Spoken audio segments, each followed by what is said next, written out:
Relax.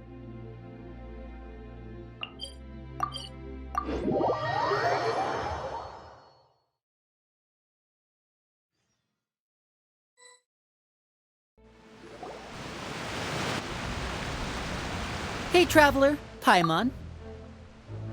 Oh, Paimon knows that voice! Over here.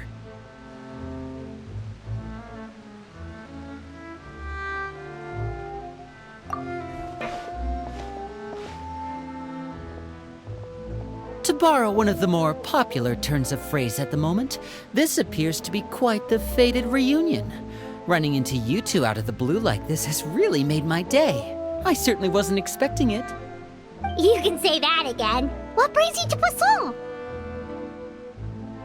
Wait, Paimon's got it! You must be here for one of your magic shows, right? Actually, we've run into a bit of trouble on the home front, so Father arranged for us to stay in Poisson for the time being. Oh, are Lynette and Fremine here too? Yep, along with most of the other members of the House of the Hearth. You may have noticed Poisson seems a bit more crowded than usual. So you're saying nearly the entire organization has moved to Poisson? Sounds like you've run into way more than just a bit of trouble. What's really going on? Well... Since the two of you are so curious, perhaps I can fill in the gaps. You scared Paimon half to death! Father, you're here. You know... On second thought, maybe we don't need to know? It's all probably super confidential House of the Hearth stuff, right? We totally weren't trying to pry or anything. No need to be nervous. I could sense your genuine concern from your conversation just now. Of course, I can also understand your confusion. Sending so many Fatui here to Poisson, it's only natural that some might suspect an ulterior motive to be involved. I understand. I'm well aware you've had your fair share of confrontations with the Fatui in the past, and I can't exactly guarantee that we'll remain on good terms in the future. As for right now, however, I would say we have little reason to be at odds, wouldn't you agree? The House of the Hearth could stand to be more open with those who have worked so closely with us in the past. As for the issue at hand, well, it hardly relates to any ulterior motive. To be frank, it all stems from a certain rumor circulating around the House of the Hearth. It's an internal matter. What sort of rumor? A rumor that a certain phantom child is hiding away in the House of the Hearth. A phantom child? Ooh, just hearing the name is giving Paimon the creeps.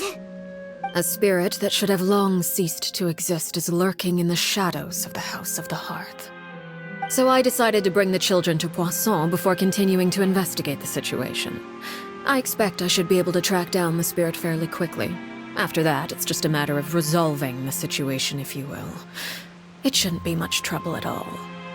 If you're curious, or if you still have some concerns, it might be advisable to stick around for a few days. I'm sure the children would be exceedingly pleased to welcome some visitors. Lenny, I'll leave you to entertain our guests. I have some matters to attend to. Of course, Father.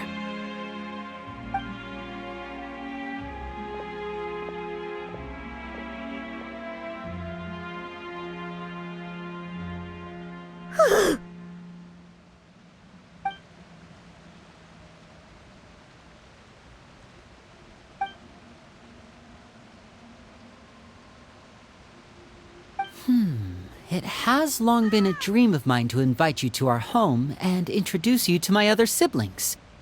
You're quite well known in the organization already. A lot of people have been talking about you, especially after everything with the prophecy. If you're willing, why don't you stay a while and have a little chat with us? Alright.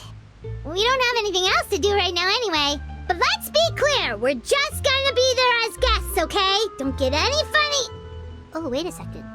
For your guests, that probably means we'll be treated to lots of yummy food, right? Of course. During our stay in Poisson, we've been helping out the locals with some fishing. We bring in quite the bounty every day. In fact, today's the perfect chance for me to show you what I can do in the kitchen. Let's go. I'll take you to where we're staying.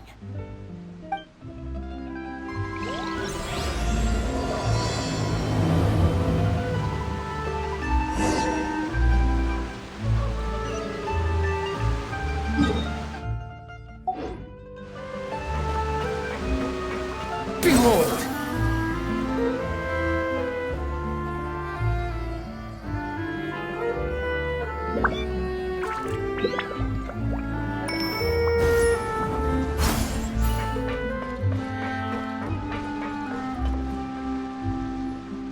We rented this house from one of the locals to use as a temporary base. I'll come back later and tidy up a bit. After that, it should be all ready for you to stay in tonight. Awesome, thanks! So, where are we off to now? Well, when I happened to run into you two earlier, I was actually in the middle of distributing some supplies. With this many people staying in Poisson, we have to bring in outside supplies every now and then. I should probably make sure the rest of these provisions get delivered, otherwise people might start to get antsy. Okay, we'll come with! There are all sorts of rumors about your organization floating around out there. Paimon's not sure if she could even take a wild guess as to what's true and what's not. But now that we finally have the chance to see a day in the life of the house, we can take a good look at how you operate! Well, you're more than welcome to come along. Just follow me.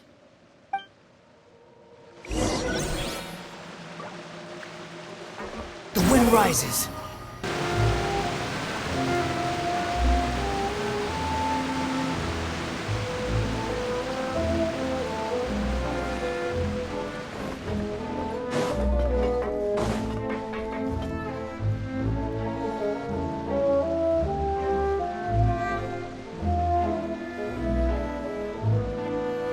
Linny!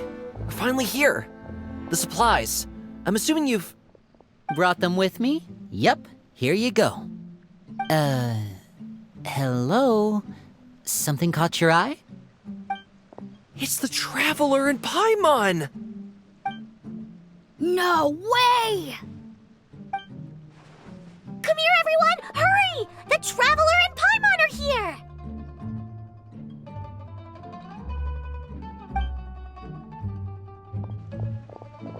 One at a time, please. Don't crowd around them all at once. We don't want to scare off our guests now, do we? Oh, it's all right! Gotta say, Paimon didn't realize we were this famous. Of course! Father and Linny have told us so much about you. Father told us about how you helped Linny. According to her, you're a trustworthy friend. And as far as she's concerned, that's pretty much the highest compliment we've ever heard her give. As you can imagine, everyone's been very curious about you. I heard the Traveler is so strong that she can move a mountain with her bare hands. I heard Paimon eats so much that she can clean out the entire pantry at Hotel de Boer in just 3 days! Wait a second! That's the rumor you heard about Paimon? Oh, not cool at all! Oh, wait! When guests visit, you're supposed to give them gifts and stuff, right? Oh, we don't need something like that. Besides, we don't have anything to give to you! Come on, we insist! I can give you some of my new potions. Just pick your poison. And by that, I mean medicine or actual poison. I've got both. Huh? Or maybe Shaplo can teach you guys about stealth! He's super good at it! He's never been caught! Ah, now that's not a bad idea. I know you usually prefer to fight head-on, but it never hurts to expand your bag of tricks, right? When it comes to eliminating your enemies, staying quiet can go a long way. Trust me, I would know. I was poisoned not too long ago, and I'm still dealing with the after effects. So I'm not quite as good as I was before, but I can still give you some pointers. Wait, when you said gifts, I didn't think you meant poison and stealth tactics. But those are the best things we can give you. You don't like them? Ooh, how about this? Tell me the name of someone who really annoys you, and we'll teach him a lesson for you. All right, Fold, Selwar. I think that's enough suggestions for now. When it comes to being a good host, it's the thought that counts. You don't need a physical gift to make our guests happy. In fact, pestering them with suggestion after suggestion might make them more annoyed than anything. I would say your enthusiasm has certainly gotten across. Really? Awesome! It's been so long since we have had guests to play with. If there's anything you need, just let us know. Yeah, especially if it's poison or something. I've got all sorts of potions for that. Well, we'll talk to you all later. We've still got supplies to distribute. All right, see you later.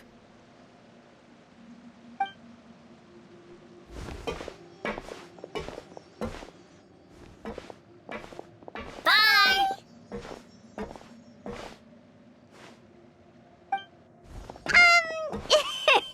Lenny, about all that poison and stuff tactics talk just now. Scared you, did it? That kind of talk comes with being part of the House of the Hearth. When Foltz was really young, he strangled all of his family pets, just out of curiosity. He was labeled a dangerous problem child and was abandoned by his family. Elwar has an unnatural obsession with potions. Father has forbidden her from trying all the different concoctions she comes up with, but she still tries to test them in secret. You really have to keep an eye on that one. Chaplot is around my age. While I'm mainly responsible for collecting intelligence, he handles surveillance. He's very passionate about his work and has no reservations about taking on some very difficult missions. I know you two probably aren't used to that kind of talk, but I can promise you they only had the best of intentions. Things like stealth tactics and developing different poisons, they really mean a lot to them. They were just trying to share the best of what they could offer, that's all.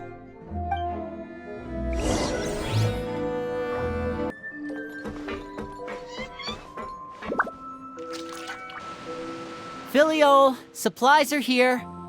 Thanks. And who are these two? Outsiders? Allow me to introduce you. This is the Traveler and Paimon. Oh, you're the famous duo I've been hearing so much about. It's nice to meet you. I heard you've traveled to all sorts of places.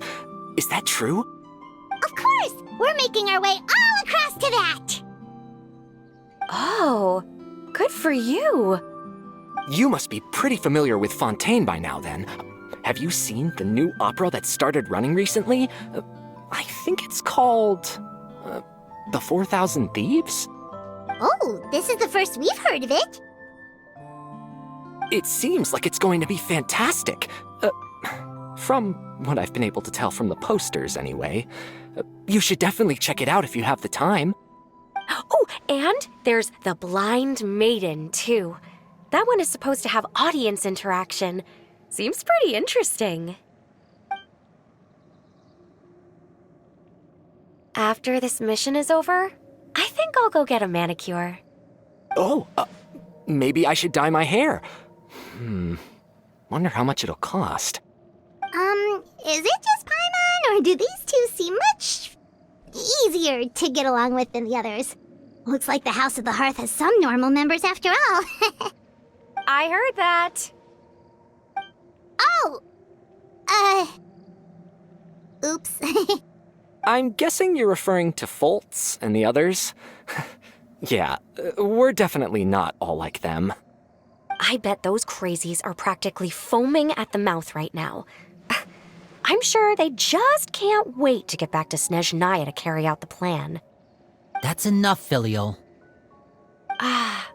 Don't talk about family members behind their back, right? Whatever.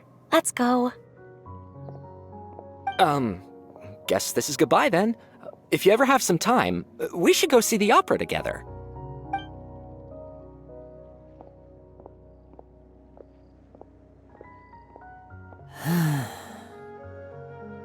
Well, that's it for the supplies. We should probably head back as well.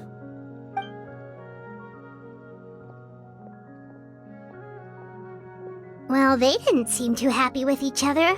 Seems like there could be something more going on here. You're right. We're only here as guests after all. Oh, Linny's getting super far ahead. Come on, let's catch up.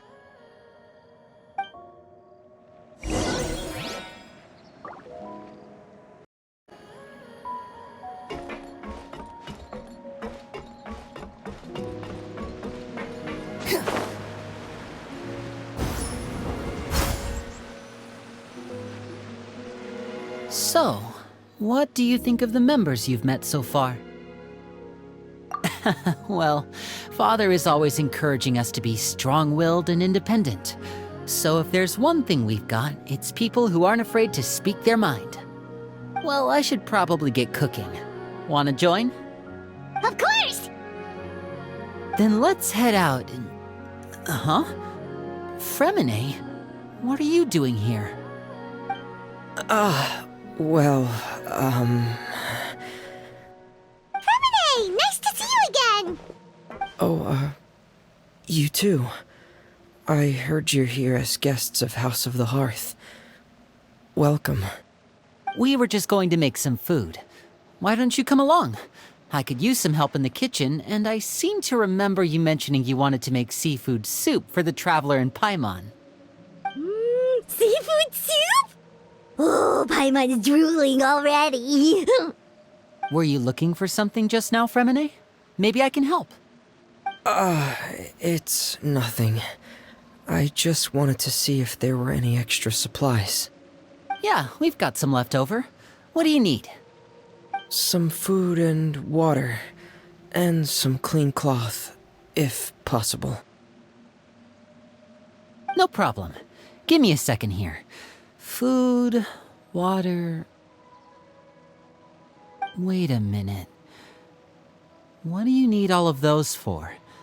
You're not on any missions as far as I'm aware, and you were just going to come eat with us. So what's this all about?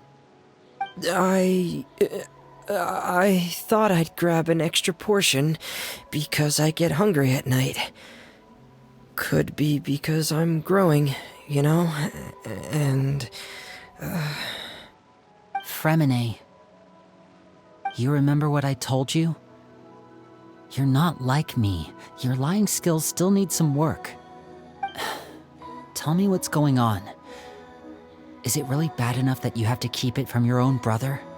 Maybe it'll be better if we gave them some space.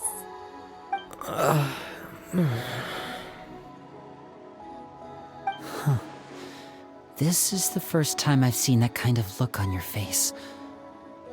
Whatever happened, does it have something to do with Father?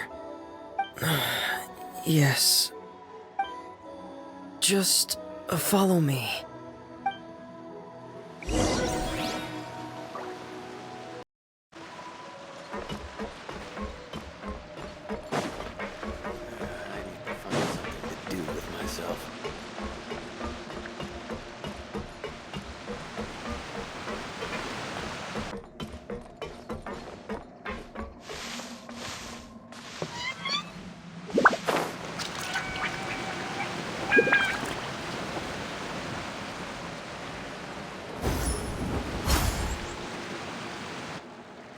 You're back! Oh, and you've brought some friends with you this time. Hello, my name's Linny. I grew up in the House of the Hearth. And you are? Hi, Linny. I'm also a child of the House of the Hearth, just like you. You can call me Clairvy. Clairvy? It's nice to meet you. Does that name ring any bells, Linny? No, not at all. That's not a name we have on our roster, I'm sure of it. What I'm not sure of, though, is how she managed to sneak in. She must be the phantom child Father's been searching for. From the looks of it, I'm guessing you were the one that found her, Fremine. You, haven't told Father, have you? No, I haven't told anyone. I've just been keeping her hidden. For how long? About half a month now. So ever since we got to Poisson, then, do you have any idea what you're doing? I know what I'm doing. Really? Because from where I'm standing, it looks like you're hiding the very person Father has been trying to find. If Father finds out about this, everyone involved is going to be punished. You know the rules of the House, Fremine.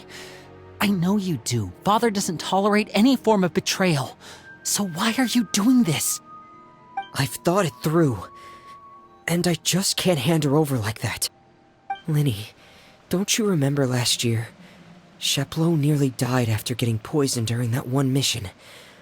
He wasn't able to get back before the poison started taking effect, and not a single person was there to help him.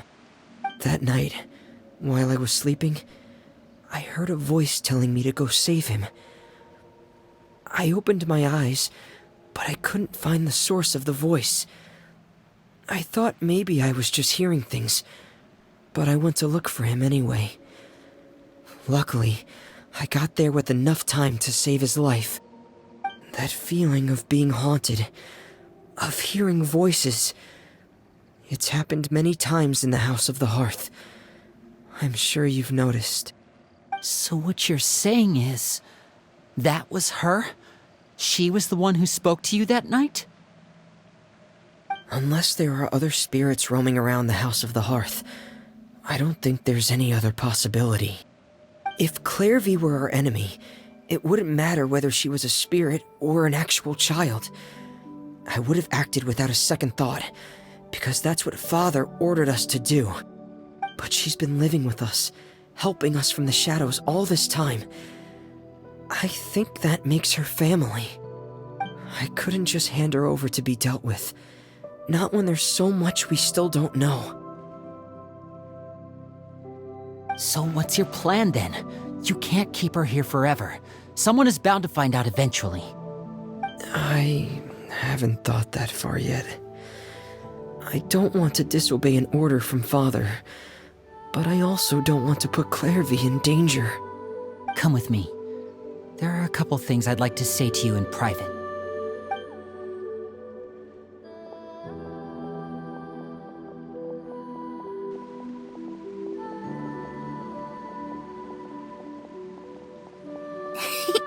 Those two sure care a lot about each other.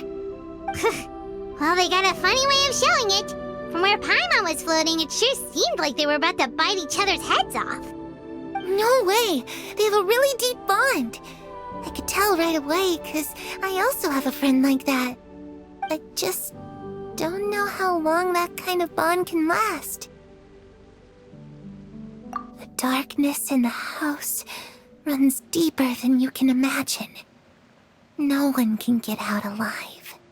I'm sorry, Linny. I really didn't mean to drag anyone else into this. Oh really? You didn't mean to? 'Cause I for one wish you did. Huh? What do you mean?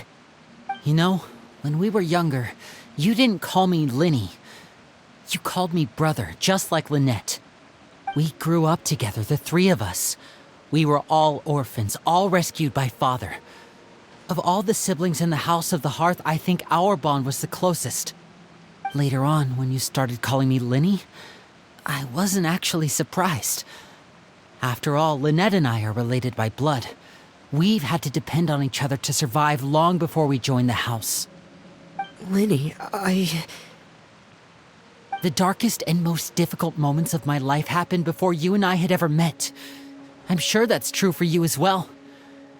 Even so, Fremine, we've stood by each other for all these years now, and to me, that means more than blood.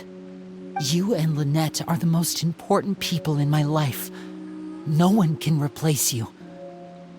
So I won't let you face anything alone. Not if I can help it. Oh, looks like things are getting kinda heated between Linny and Fremine. Maybe we should go check on them. Oh, it's raining. I should put my clothes away.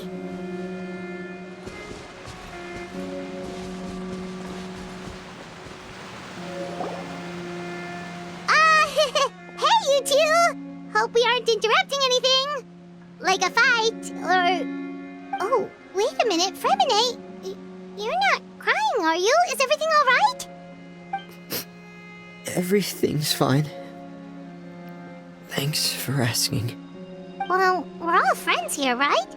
We've been through so much together, so if there's anything we can do to help, just say the word. It's just a small family dispute. It's not something our guests should trouble themselves with. In fact, it might be better if your stay ended here. What are you getting at, Traveler? When guests are around, families are often on their best behavior. And any disputes are less likely to escalate. That's what you're trying to say, isn't it? I just... Thank you.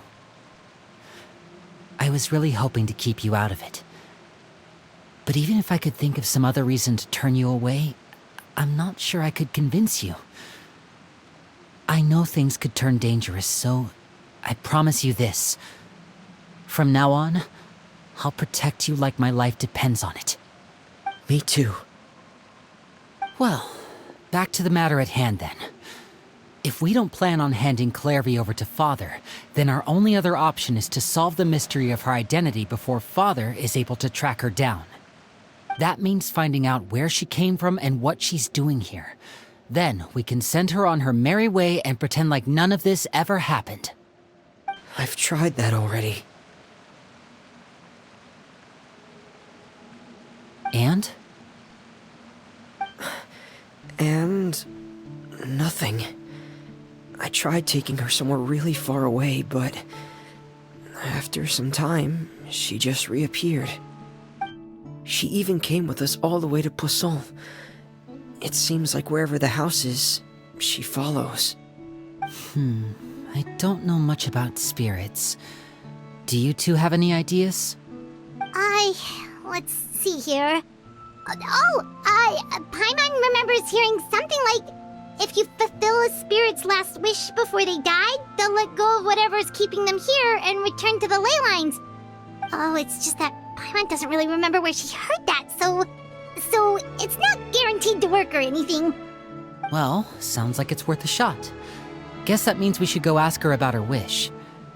But first, Fremine, I need you to promise me something. What is it? I need you to promise me that this will stay between the two of us. We're the masterminds behind this whole thing. No one else gets involved. Can you do that for me? Of course. I promise. All right. Then let's seal the promise just like when we were kids. Fist bump on 3. Ready? 1, 2, 3. I swear.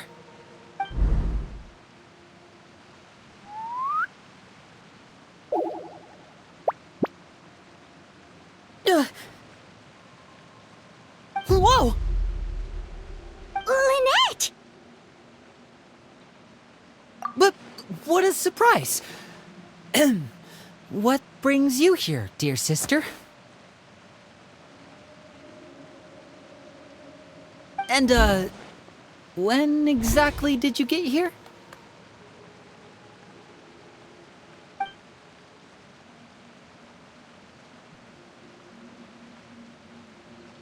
You're an idiot, brother. And you too, Fremine.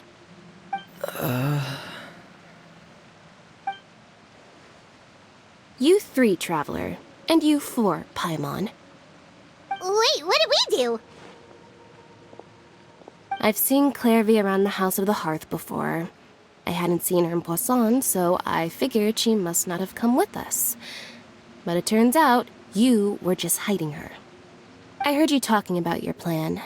Rather than steering clear of the situation, I'd rather fully join in.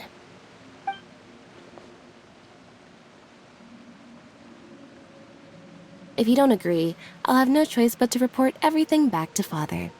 Simple as that. You're not giving us much wiggle room here, Lynette. Well, I guess we're all in this together then. After we talk to Clairvy, we'll figure out our next move.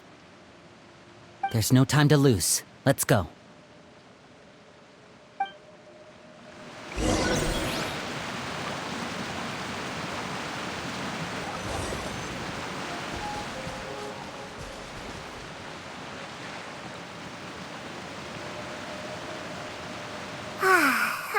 full. Thank you for bringing me this food, you guys. She said she's full, but the food doesn't look like it's even been touched. That's right. Based on what I've been able to observe, it doesn't seem like Clairvy can interact with the physical world at all. Still, when she's presented with food, she'll always linger around it for a good little while. Maybe, in her mind, she really is eating those things. Does she know that she has already passed away? I've tried to ask her, but she didn't answer. My guess is that she's just as confused as we are. Or maybe she couldn't understand the question at all. Clairvy, if you've got some time, I'd like to ask you a few questions. Sure. Oh, another new friend. Hi, I'm Clairvy. Hello. Clairvy, how did you join the House of the Hearth? Huh? Isn't it the same for everybody? The knave brings you here and then you can't leave. It's just that your name, it's not on the roster. And I've never seen you before. The roster? Oh, I get it now. I think there might be some things you don't know about this place. The people in charge, they're not as nice as they look. They say they keep a roster, but it's not complete. There are a lot of people who aren't on it, and never will be. In this house, some people are family, and other people are just test subjects.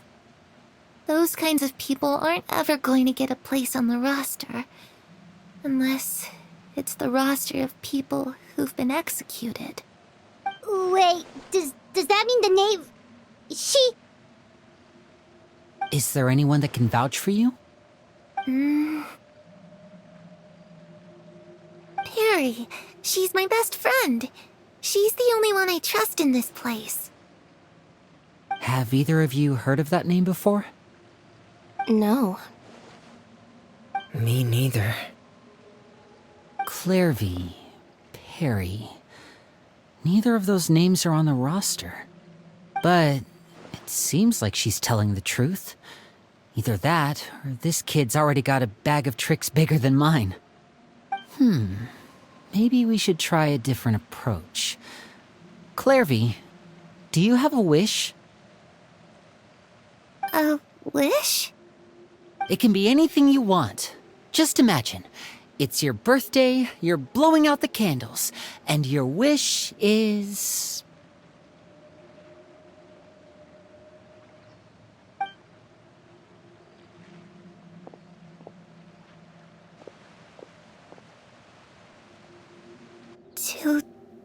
To go outside, where the sun can find me. That's... it? Well, that sounds easy enough. The darkness in the house runs deeper than you can imagine. No one can get out alive.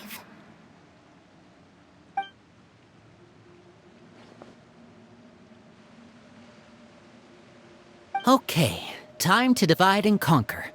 Listen up, I've got a plan. I'll try and find a way to use basic illusory magic to take Clairvy outside and bring her somewhere with sunlight. Lynette, try and find the list of executions that Clairvy was talking about and see if her name is on it. Fremine, you stay in Poisson. We can't be the only ones who've had run-ins with Clairvy.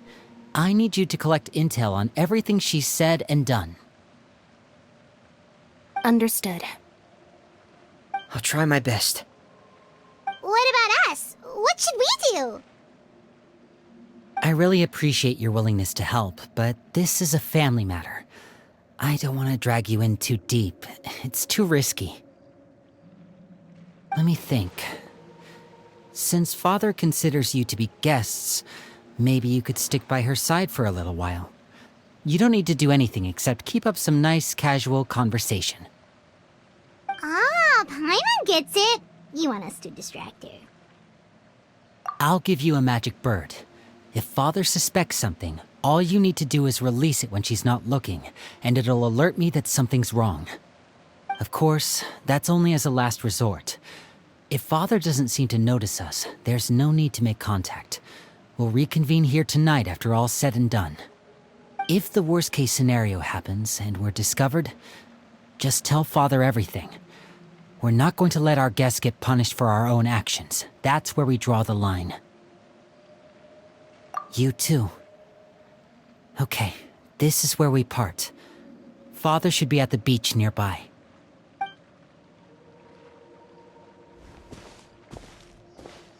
I really hope this goes well. No, it has to go well. That's the only way this can get resolved.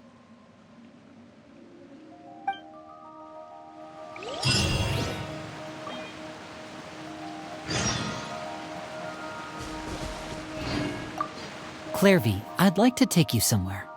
Is that okay with you? Sure. Where are we going?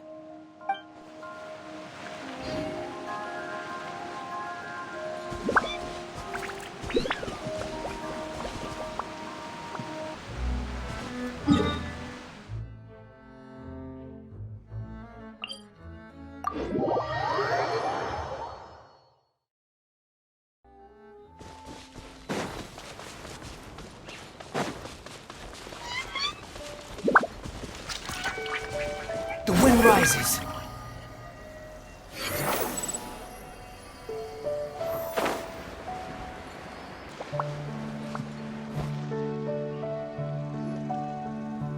It's the knave and child.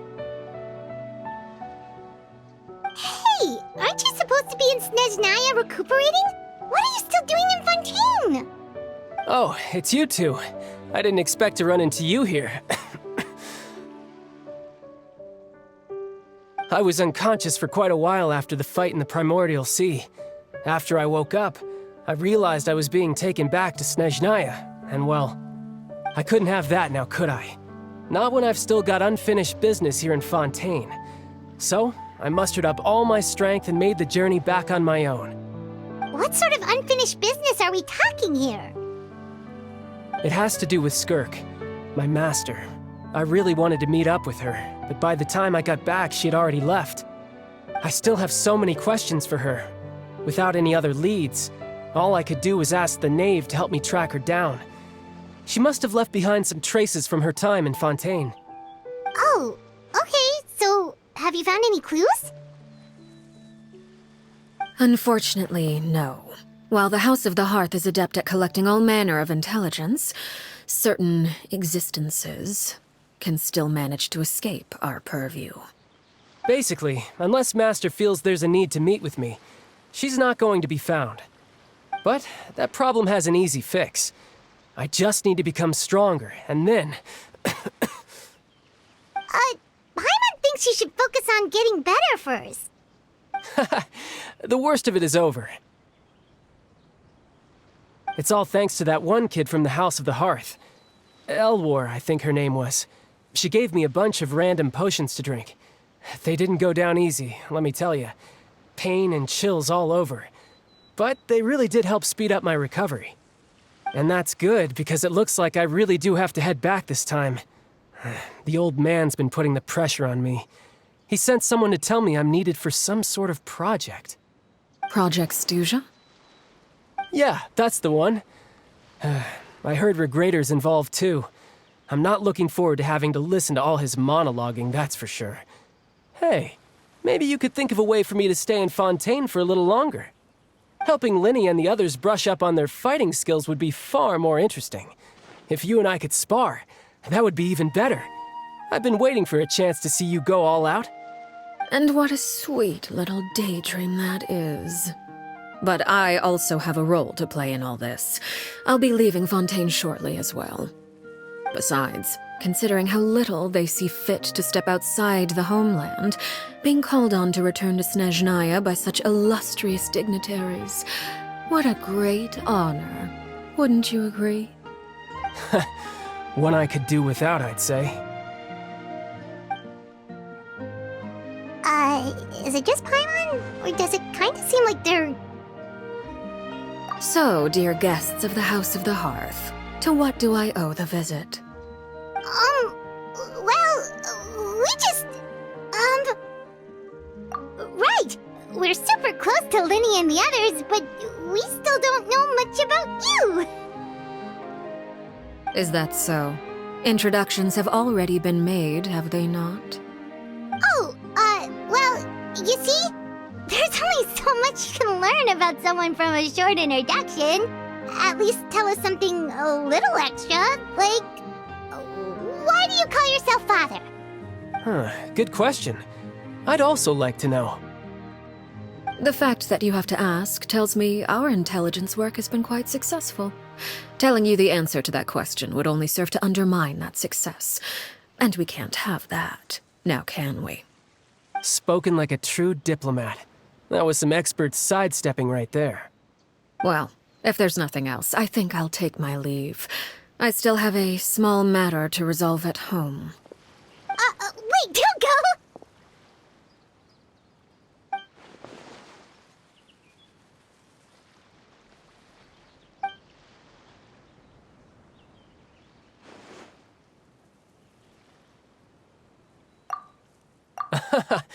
I'd also like to hear the answer to this. I've met some of the members of your organization, and they all seemed like really good kids. They actually reminded me of Tonya and Tusser.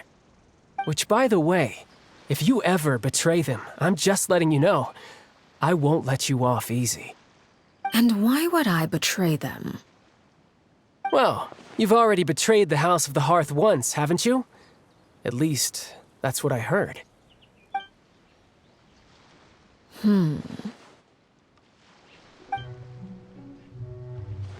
Okay, I admit. That's just what the old man told me. The rooster, I mean.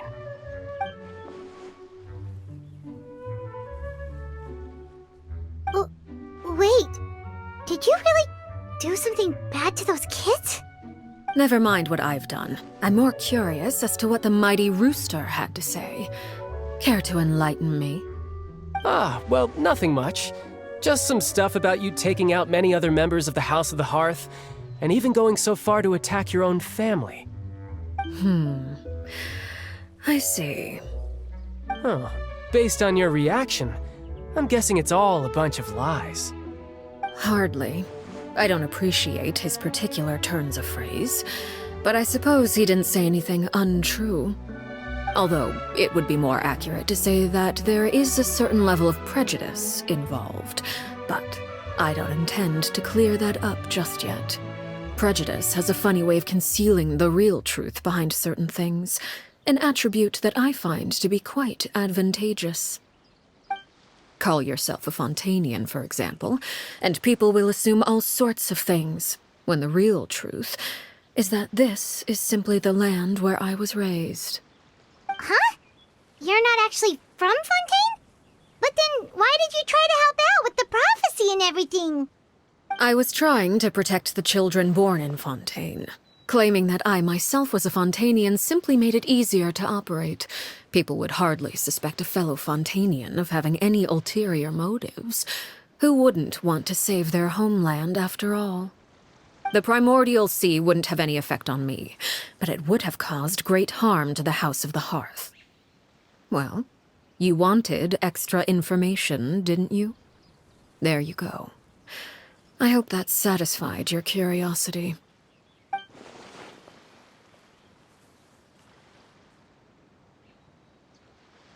So, you stayed in Fontaine for the kids. I guess I was wrong to believe you'd betray them. Apologies. Looks like I was holding on to some prejudices myself. Good. Like I said, I like it when others have misconceptions of me. Actually, while I was recuperating at the House of the Hearth, there was something else that really caught my attention. I heard that members always resolve disputes and arguments with a friendly spar, and the loser has to back down. Seems pretty cool if you ask me. Would also give them plenty of opportunities to hone their skills. Well, that's only a recent development. In the past, such spars weren't nearly so friendly. The losing party would lose everything. including their life. They were that high stakes? Whew, at least that's not a thing anymore. Well, the current atmosphere's not half bad. I'm a bit jealous, actually. You've got so many family members around you, and you even get to live with them. Having a lot of family around means dealing with a considerable amount of bickering and scheming. Once Tonya and Tusser enter their rebellious phase, I'm sure you'll understand. Just imagine. Tusser becomes obsessed with plucking out strands from the rooster's mustache, or Tonya decides to dye her hair 42 different colors. Okay. I get the picture.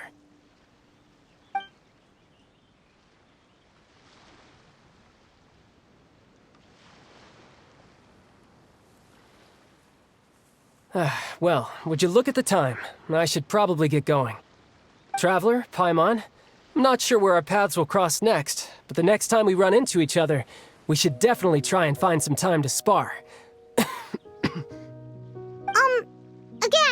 maybe this is a conversation we can have when you look less like you're gonna kill over. All right. Well, thanks for everything, Arlecchino. No thanks necessary. You also played a part in obtaining the Gnosis. I would say we can call ourselves even. I like the sound of that. Well, I'm off. See you all some other time. We should probably get going too. Do you want to head back with us? Oh? You want me to leave so soon? Oh, well, you see, I'm rather enjoying the evening breeze. If you don't mind, I think I'll stick around for a bit. I have some things to think about. Apologies for not attending to you like a proper host.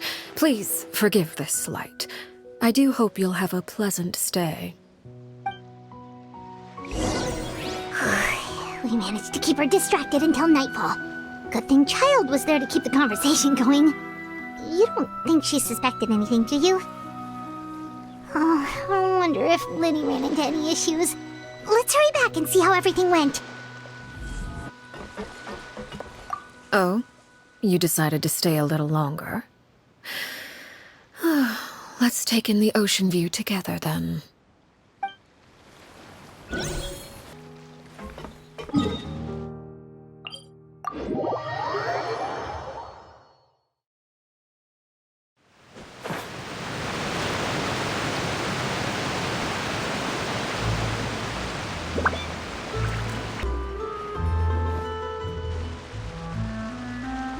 Liddy, how did everything go? Well, long story short, we ran into a small issue. Clairvy can't go into the sunlight. Everything was fine at first. She followed me up to the surface just like I told her.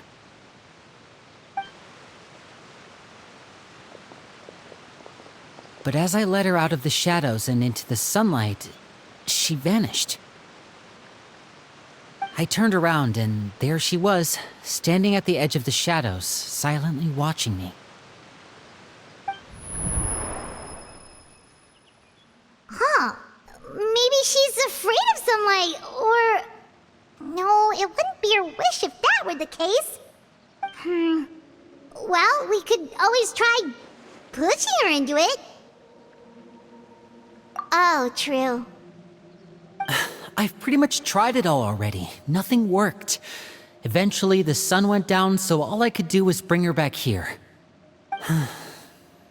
How did it go with you, Lynette? Good.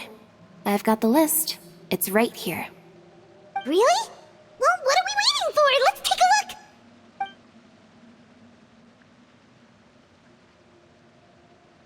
Oh, that's a lot of pages.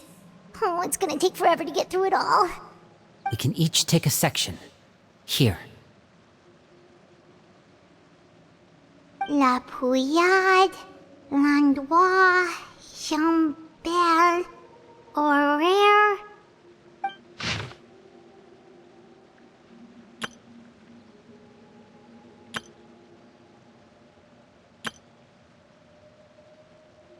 Oh, yikes. That our rare guy has a huge scar on his face. He's kinda giving Paimon the creeps. Ah, I've met him before. The scar is from an injury he received during a mission. I still remember him joking with me about it. He said any future lover would take one look at him and then lose all interest. Did he say anything else? Well, I asked if there was someone he was interested in. He said no, and that's where our conversation ended. It was only later that I learned he really did have someone he liked. He risked everything to escape so he could be with her, but it didn't work. One day, Father asked to see him, and, well, I never saw him again after that. Wait, so that means the knave, she... It may seem cruel, but it's just one of the rules of the house. Betrayal is not to be taken lightly. We know too many secrets to come and go as we please. So, if you do try to leave, you pay with your life.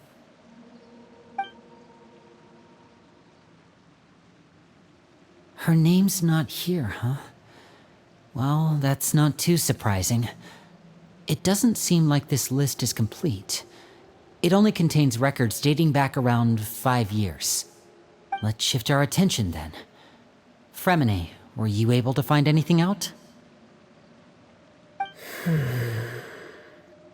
Fremine. Sorry. I was thinking about something. I managed to talk to quite a few people, but I couldn't help but notice that the atmosphere in the house was a little... strange. Strange? Yeah, I mean, I know there have been arguments in the past, times when people haven't gotten along. Chaplot and Filiol are a good example of that. Oh, those are two of the people that we met while delivering supplies. Paimon can see how they might not get along. They had very different vibes, and their, interests seem to be pretty different as well. That's to be expected, actually. Father brought us all here, shared her knowledge with us, taught us how to fight. That's one thing we all share. But that's also where the similarities end. Not all of us feel the same desire to stay here. As members of the House of the Hearth, we're also considered part of the Fatui. And to a lot of people, that's an identity they never asked for. Certain members get older and realize they want something else for themselves. But considering the rules of the house, most people would never say that out loud. People like Chaplot and Foltz are loyal to Father and her vision. They're proud to be part of the Fatui. Filiol and Nantoy, on the other hand, well, they aren't quite as enthusiastic. These kinds of conflicts have always been there. It's not like Father is in the dark about any of this. Well, that's true. But it just feels like things have gotten worse lately. Filiol and the others, it seemed like they were meeting in secret to talk about something. I can't say for sure, but I think they've met Clairvy. You think she's been inciting them to act out? No, not exactly. But I wouldn't be surprised if she said something to them about the darkness in the house and how deep it runs. She's told me about it before. Experiments being run on children. People being used as pawns on the battlefield without so much as the strength to survive. And they just believed all that? Without any evidence? Clairvy's words probably gave them the excuse they were looking for. Whether they actually believe them to be true is secondary. This is all because of Project Stuja, isn't it? Whoa, hold on a second. What's this Project Stuja all about, huh? This is the second time it's come up now. Sorry, but I'm not sure of the details either. I only know what Father has told us, which is that it's something the Rooster and Regrader have been working on together. Apparently, it has to do with the Fatui's strategic plan for the future. Because the House of the Hearth was so successful in obtaining the Gnosis, we now have the honor of playing a key role in Project Stuja. Wait, but isn't that a good thing? Key role is just another way of saying dangerous role. To us, the whole thing is an inconvenience. Father thinks so too, but she's in no position to refuse. Their plan isn't exactly unreasonable, and they've been funneling the house a lot of funding. It's just that we'll lose a lot of members in the process. Participating in the plan, it's an honor in name only. What they're really trying to do is subdue us. The existence of an intelligence organization outside their control makes them feel uneasy.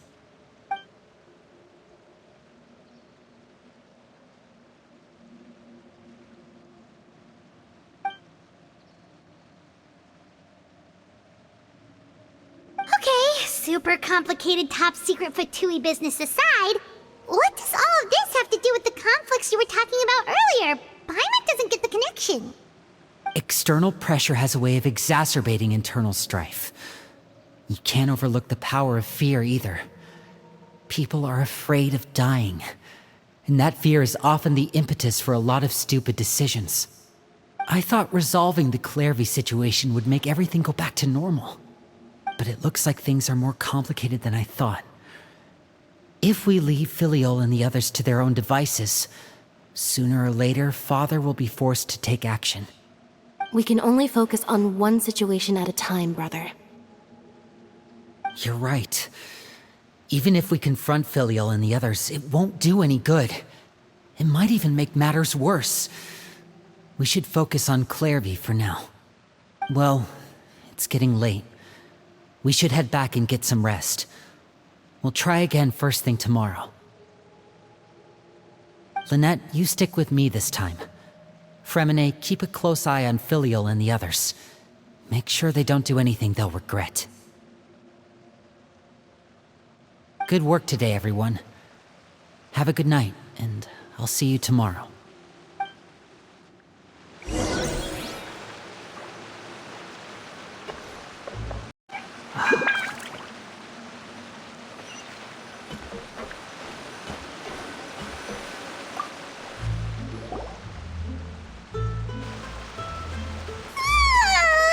Oh, Paimon was looking forward to an early night, but she can't sleep at all. Hey, you don't think the knave will be too angry with Linny and everyone if she finds out about all this, do you? She's even scary when she smiles. If she were to actually get angry... Ooh, you have to protect Paimon if that happens, okay, Traveler? Oh, well, in that case, we should just plan on running away. We'll grab Linny and the others and we can make a break for it as fast as we can. Look! Look over there! Quick! Let's catch up with her before anyone sees!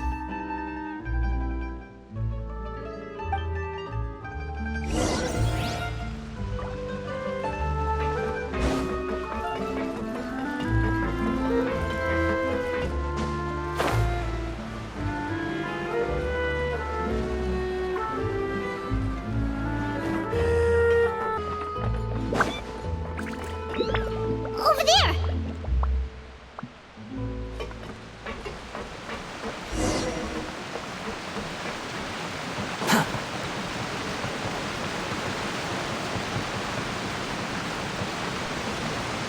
Oh, where is she going? Oh, if someone sees her, we're toast!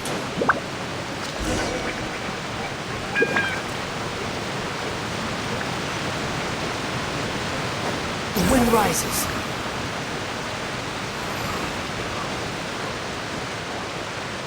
Oh, look! She stopped!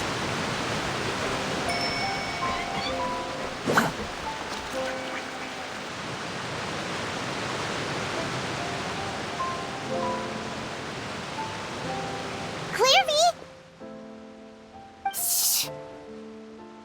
I opened the window while no one was looking. Look how pretty the outside is. If only I could have more than this.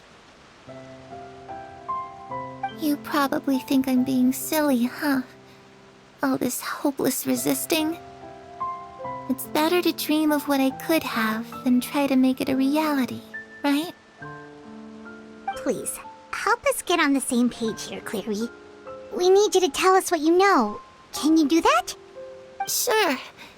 Although, after you hear all this, I think you might regret that decision.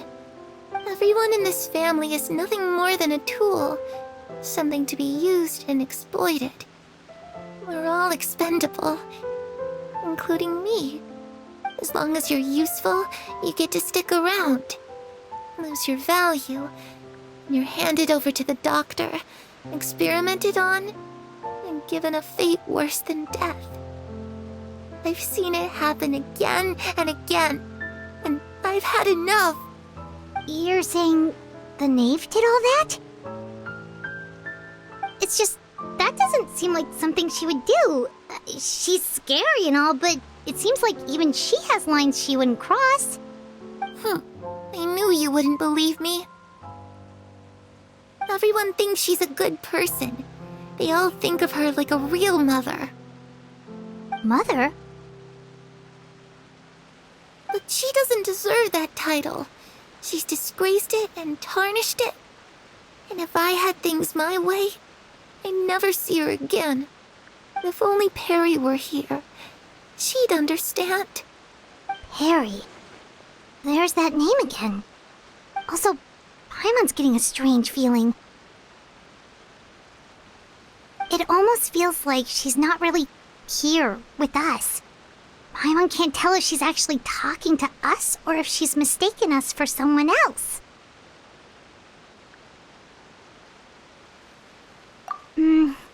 Well, in any case, it seems like she really needs someone to talk to. We should keep her company for a little longer. She looks so young. But it seems like she's been through a lot. It's getting windy. I should close the window. Ooh, look at the moon. Isn't it pretty? Hey, wanna hear a secret? I heard that if you look up at the night sky in Snezhnaya, you can see the aurora. It's supposed to be super pretty. Even prettier than the moon tonight. Perry and I promised each other that once we're older, we're gonna go see it together. But I can't find her. I'm worried she's also been... No, that wouldn't happen to her. She's special. Mother likes her a lot. I should really go talk to Mother, but we just fought. She doesn't want to see me, and I'm too scared to face her. What should I do?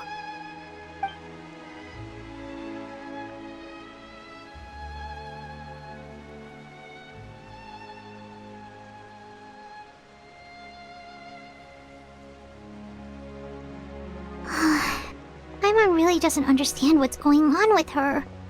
Well, let's head back. We've got an early morning tomorrow.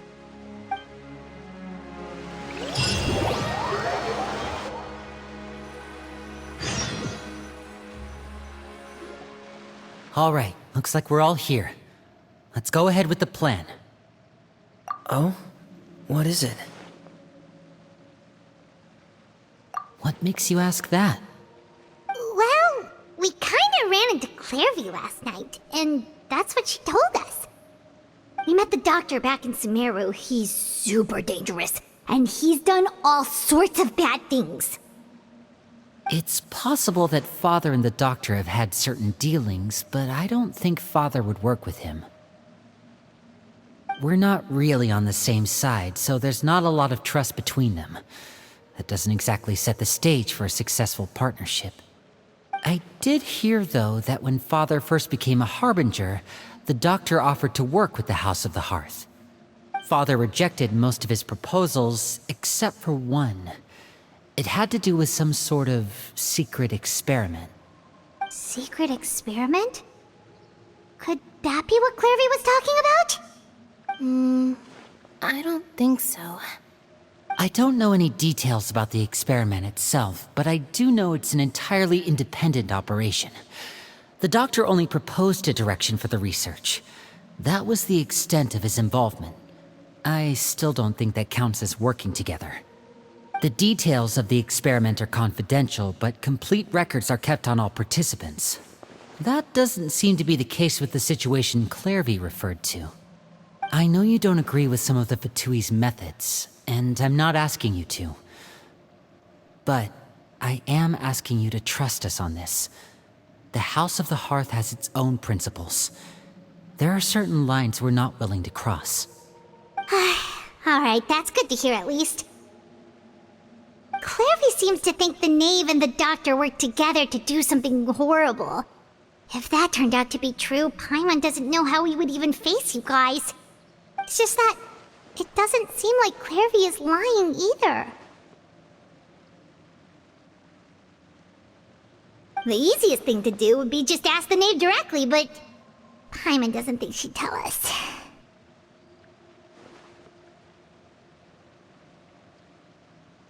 Father didn't come back last night. She's probably still near the shore. We'll be counting on you to distract her. Lynette, you're with me. Fremine, you know what to do. Be on your guard, everyone. All right, let's get to it.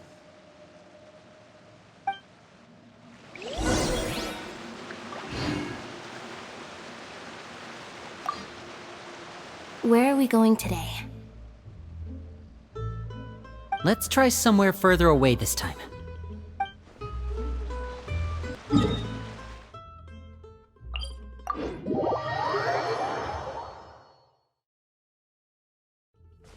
Quit following me.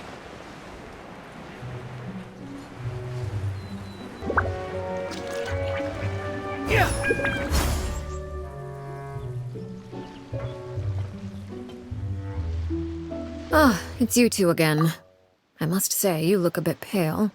Did you have trouble sleeping last night?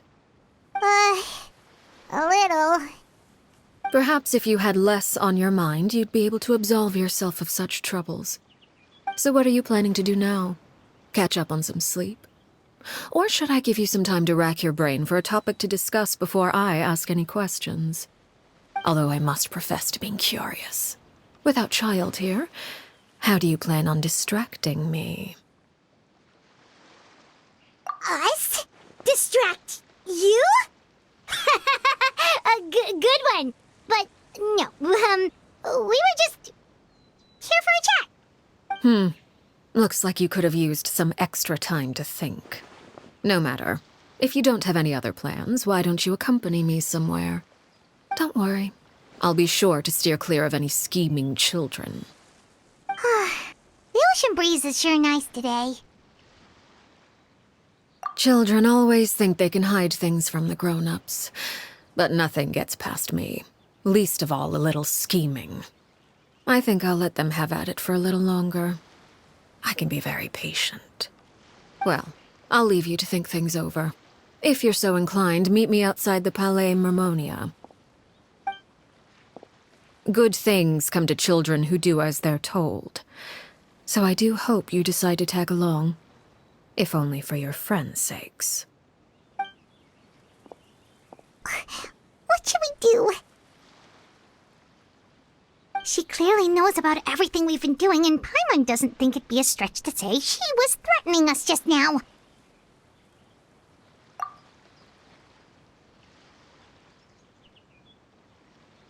Oh, good idea. Hopefully he sees it in time. Well, we should probably head to the Palais Mermonia. Paimon doesn't want to find out what happens if we don't show up. Based on what the knave was saying just now, it sure didn't seem like it'd be anything good. Okay, then we probably shouldn't keep her waiting. It seems like Lynn and the others are on thin ice, so let's do our best to not get them in any more trouble.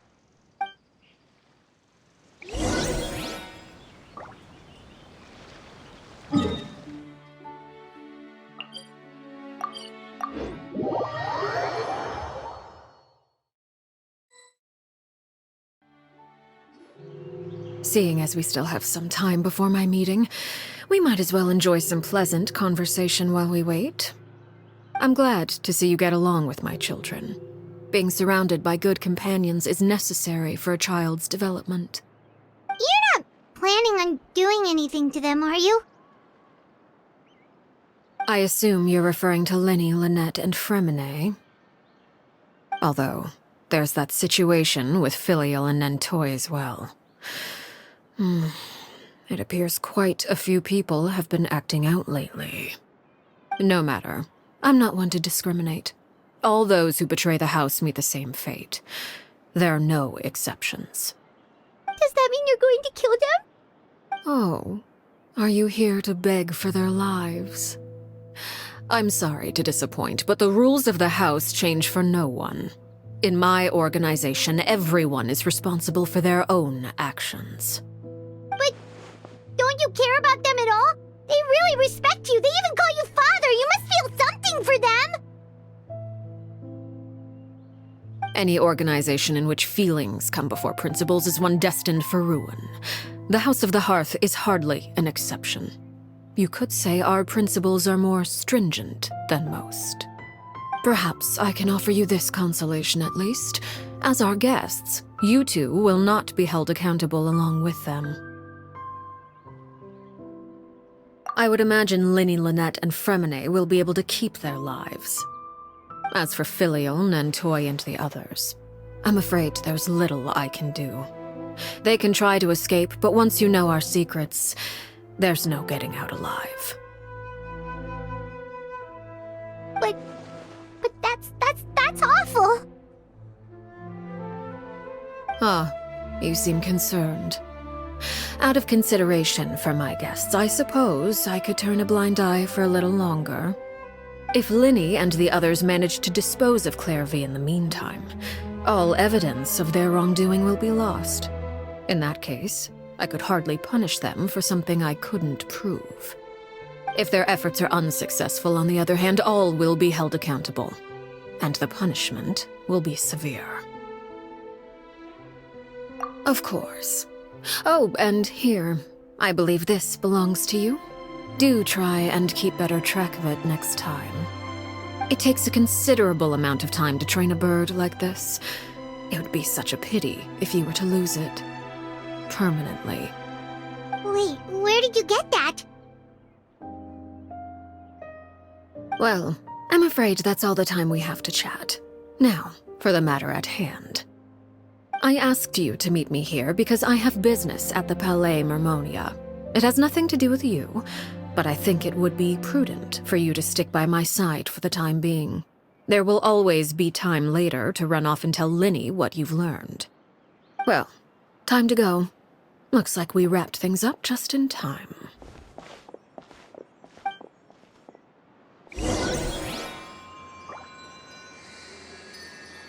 Relax.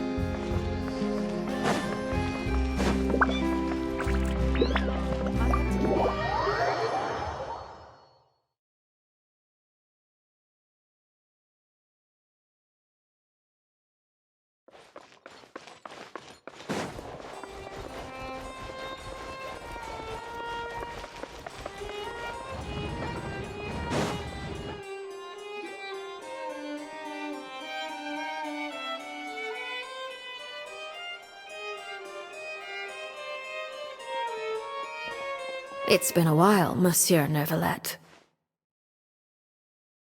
I must say, I wasn't expecting my meeting request to be approved quite so quickly. The Palais Mermonia operates with an efficiency worthy of admiration. It is only right that an esteemed diplomat such as yourself should be afforded the proper level of respect. Although, if I may speak plainly, I must confess that I did not anticipate we would have the occasion to meet again after presenting you with the Gnosis. I see you've brought the Traveler and Paimon with you as well. If I may inquire as to the purpose of your visit. I'll be departing Fontaine shortly. There is, however, an outstanding matter that I would like to see resolved before I go. It requires a rather lengthy explanation, I'm afraid. So I took the liberty of explaining everything in this proposal. Please review it at your leisure, Monsieur Neuvillette.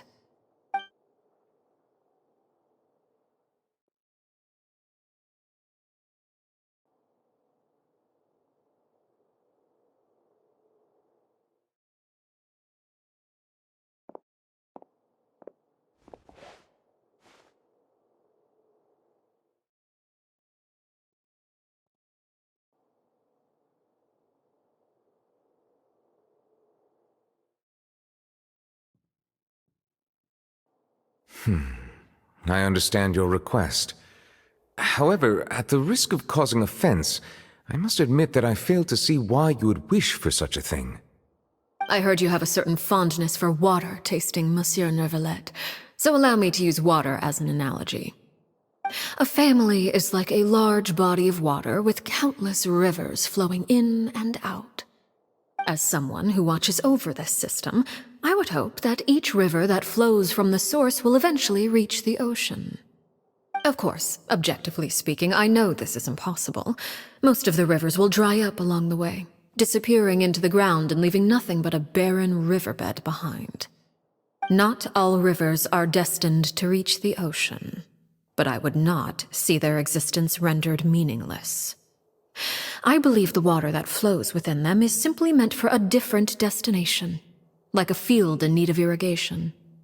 Or perhaps the glass of a certain water-tasting enthusiast. Did you get any of that, Traveler? Your words paint an optimistic picture indeed. Allow me to remind you, however, few among us are willing to sip from a glass filled with tainted water. It may have been tainted at one point in time, but not to worry. I'll make sure it's strained of all impurities and returned to its cleanest form.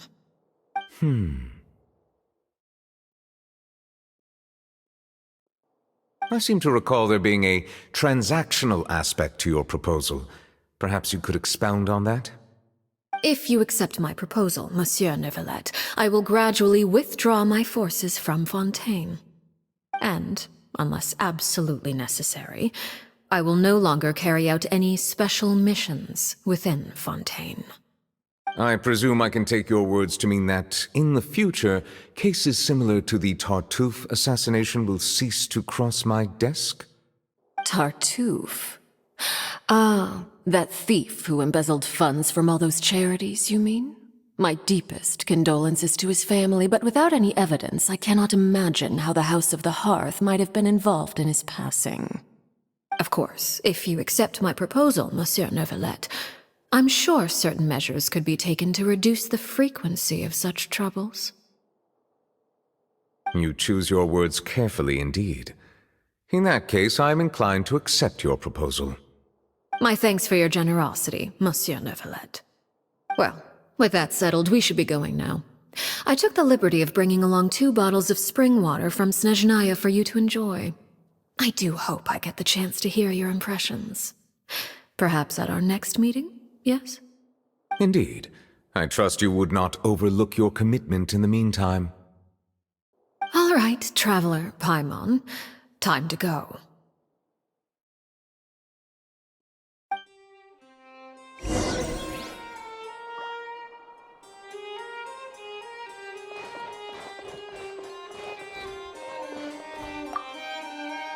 I believe I've told you before that my emotions easily resonate with those of others.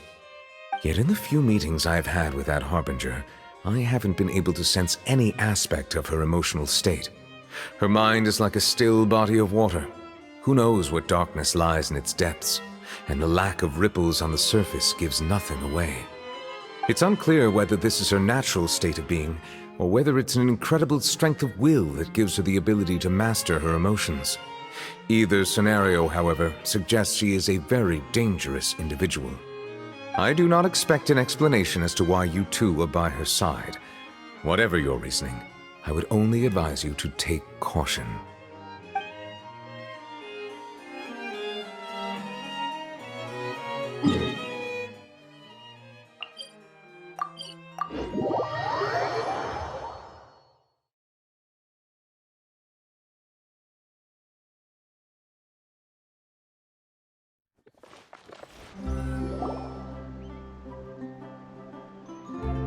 So, what exactly were you talking about back there?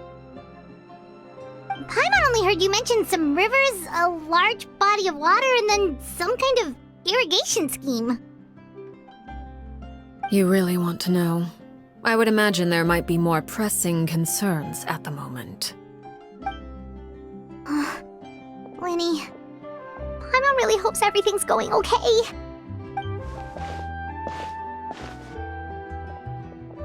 Oh, Paimon recognizes that look. You've got your ticket cap on, don't you, Traveler?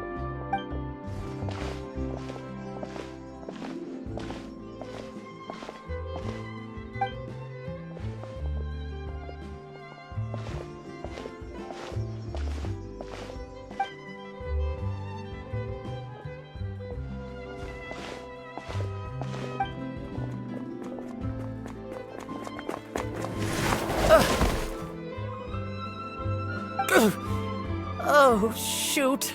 Are you alright? Oh, jeez. I'm so sorry. I was so focused on selling these papers, I wasn't looking where I was going. Well, let me make it up to you at least.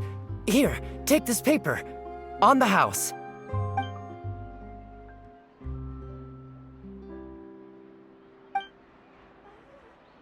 Oh, you don't have to give us anything. Please, I want to. It's not like I'm short on supply. All the extras will be useless come tomorrow anyway. It's my fault, really. I was just trying to bring home some extra mora for the family, but I bit off more than I can chew. I haven't had many takers today, so I'm still swimming in papers. What's going on here? Nothing much. I just ran into your friend here on accident. I should probably get going, actually, so... Hold on. Of course, I'm happy to compensate you with mora, it's just... I don't have any on me at the moment. I'll take 3 papers. Here. Your payment. Oh! Thank you for your patronage. May the Archons bless you with good fortune. If only I had the chance to run into such generous customers every day. I should probably just take on a smaller inventory though, right? I'm getting married soon, so sometimes it's hard to not get ahead of myself. Anyway, I should head out. Goodbye! Well, now that my affairs are settled, we should take the boat back to Poisson. We've even acquired some light reading to enjoy along the way.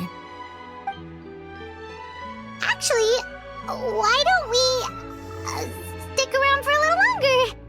Paimon just realized how hungry she is. She can't head back to Poisson on an empty stomach.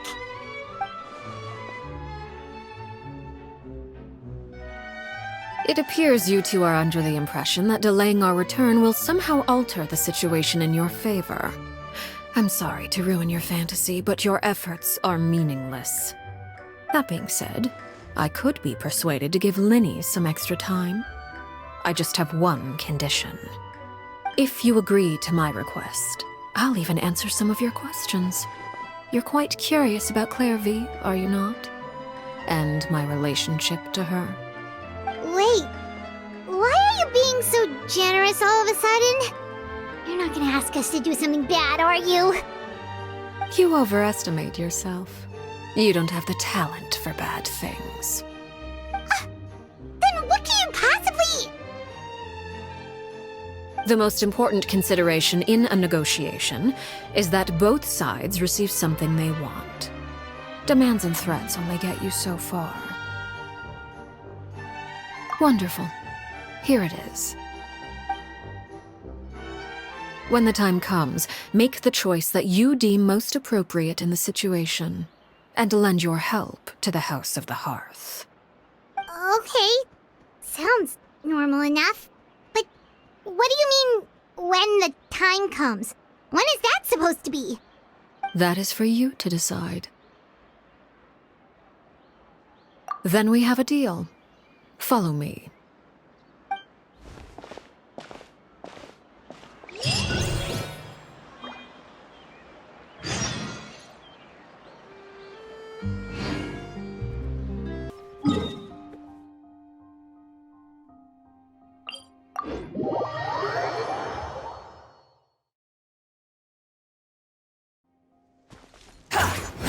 Upon the gale.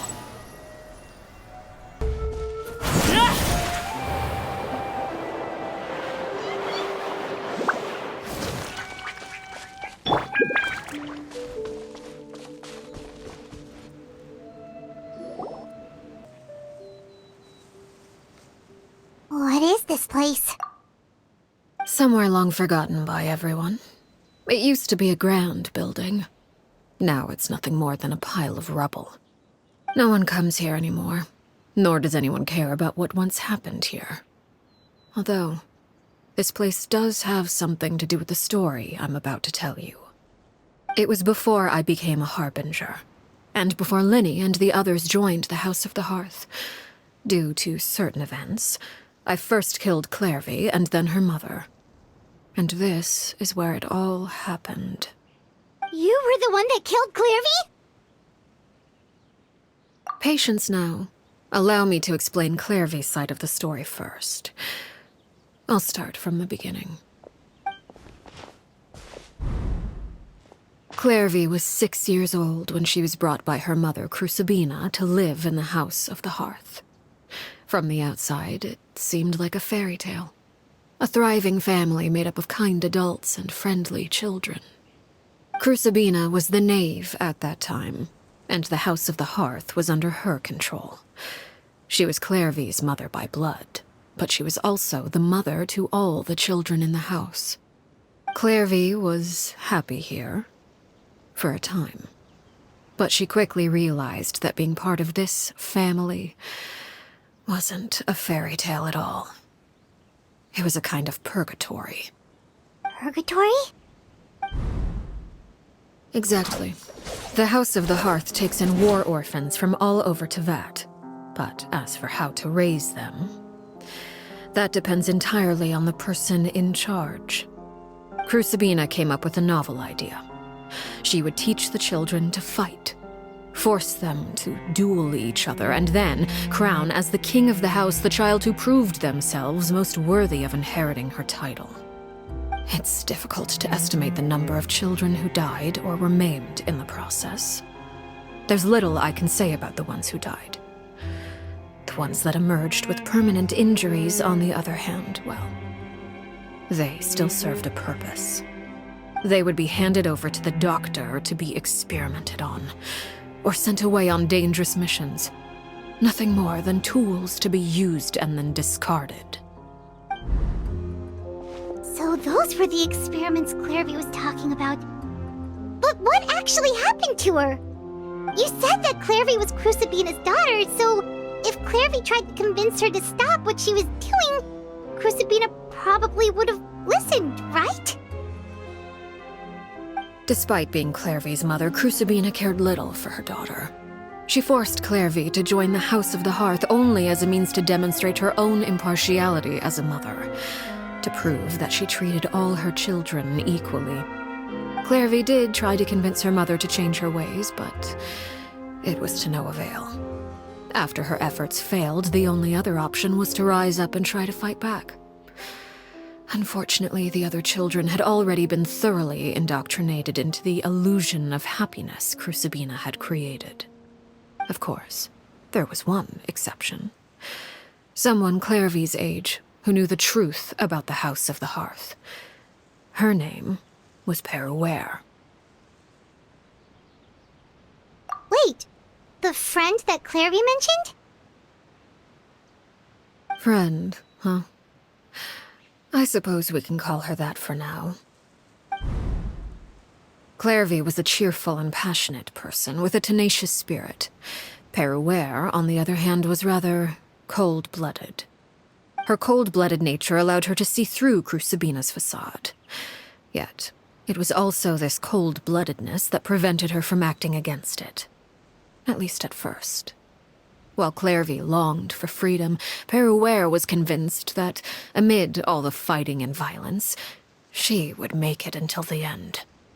Despite their differences, the two became fast friends, united by their knowledge of the truth. Clairvy told Peruere that she hoped to create a real family, where no one would be killed or sacrificed. There may have been a certain naivete to her ideas, but Clairvy proved her determination many times over. She tried countless times to run away, ask for help, or expose the truth. But her efforts only earned her beating after beating. The only thing that kept her going was her strength of will. Even with her body racked with pain, she would still stand on her tiptoes and open the window at night. she and Peruere would look out at the moon together, a fierce longing for freedom shining in her eyes. But one day that light simply vanished. Oh no. What happened? Her hopelessness resulted from a culmination of things. 10 years had passed. 10 years worth of failure after failure. She and Peruere weren't children anymore, but finding any chance to escape still seemed as hopeless as ever. It was during this time that Peruere suggested a new plan. If escaping was out of the question, why not take down the very person sitting on top of this throne of lies? Mother herself. Clairvy rejected that proposal. She claimed that, as a famous harbinger, Crucibina possessed an unimaginable amount of power. Trying to kill her would have an incredibly low chance of success. Clairvy never gave another reason, but Peruere could see it written all over her face. Clairvy still thought of Crucibina as her mother. Killing her own flesh and blood was a line she couldn't bring herself to cross. If she couldn't escape and fight back, then only one option remained. Precisely. Death was the only way that she felt she could be free. It happened during a duel. When she arrived at the dueling ring that day, her partner turned out to be none other than Peruere, the very person that had stood by her side all those years. It was a fierce battle. But ultimately, Clairvy decided to let Peruere end her life. From that moment on, Peruere's journey was one written in flames. When the rain finally came and washed it all away, there she stood, the sole victor in Mother's endless game of slaughter, a trail of corpses strewn across her path to success. It was the very result she had predicted 10 years prior. Even then, she believed she would make it until the end. She wasn't surprised by the fact that she emerged as Mother's undisputed heir. Rather, her success left her with an inexplicable sense of restlessness. She was unsettled, and there was only one thing that could quell that sensation. Perhaps you two would like to take a guess as to what it was? Crucibina, you mean? But... Correct. This is the place where Peruere killed her best friend. A mere year later, this is also the place where she fought tooth and nail to kill the mother they shared. The moment she acted, any conception of what was right or wrong ceased to matter. It's one of the principles of the house. Only those who survive get to write the rules. Peruere won the battle, and became a harbinger herself. After which Her Majesty, the Tsaritsa, bestowed upon her a new name. Arlecchino. So the Perry Clairvy was talking about... It was you all along. You're Peruere. Arlecchino is just a name you got later. I left that name behind long ago. I must say, hearing it now does bring back memories. After I defeated Crucibina, the moniker of Mother died with her. I chose to forego the title she called herself, and even chose to give up my own name. I rebuilt the House of the Hearth under a new identity. Not only as Arlecchino, but as father.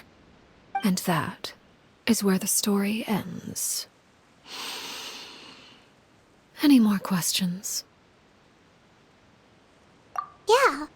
Based on what you just told us, Clairvy wasn't a little kid when she was killed. So the Clairvy we met... Was she really a spirit at all? I suppose you could call her an illusion born of flame. Her existence is like ashes to a fire. Something left over in the wake of blaze and ruin.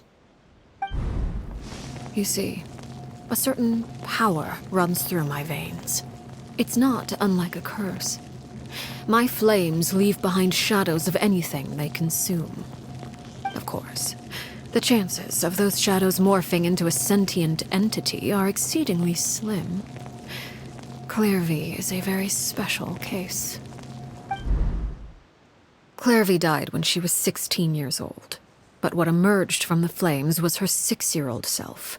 Her appearance wasn't the only thing affected. Most of her memories were lost to the blaze as well. Memory is a mysterious thing indeed. Losing a portion of your memories will alter your sense of self. Lose 10 years' worth, however, and it would be like living in the past. Like returning to a version of yourself that never grew up.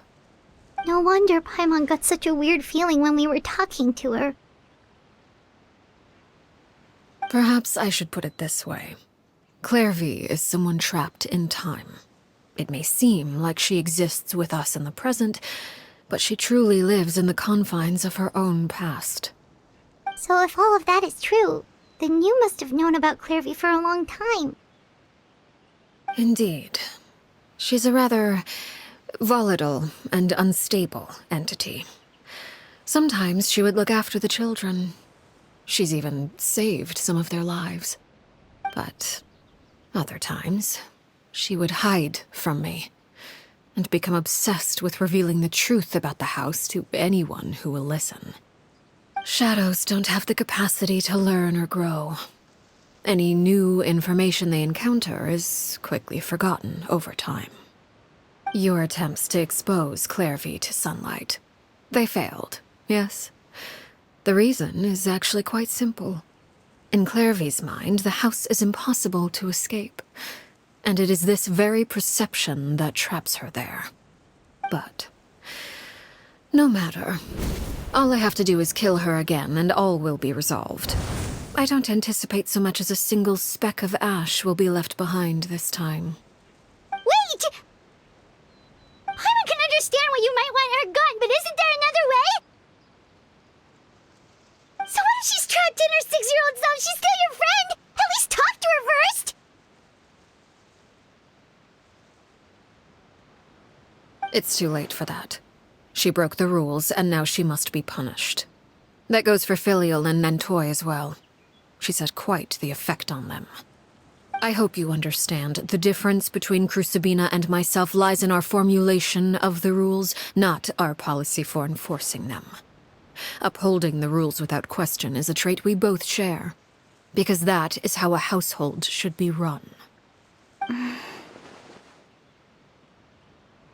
Is this really what you want to do? Whatever could you mean? Don't you want to say a proper goodbye at least? Whether as a killer or as a father, there are two things that must be avoided at all costs: anger and sorrow. Anger makes you impulsive. Sorrow causes you to waver. Well, it appears it's about time to proceed. Before we arrived, I told some of my well-behaved children to bring our troublemakers here by nightfall. I do believe I've kept my end of the deal. I gave your friends quite a bit more time. As for what happens now, we'll just have to wait and see.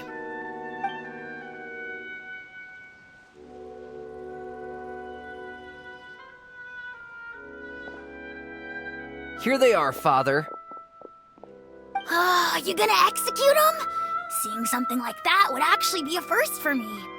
Lenny! I'm sorry. I heard about how you helped buy us more time. But I still failed. I couldn't find a way to fulfill her wish. Huh? Are you... Perry? Indeed, it's been a while, Clairvy. Perry! Shh, stay right there. I'm sorry to postpone our reunion, but first I believe certain scores need settling.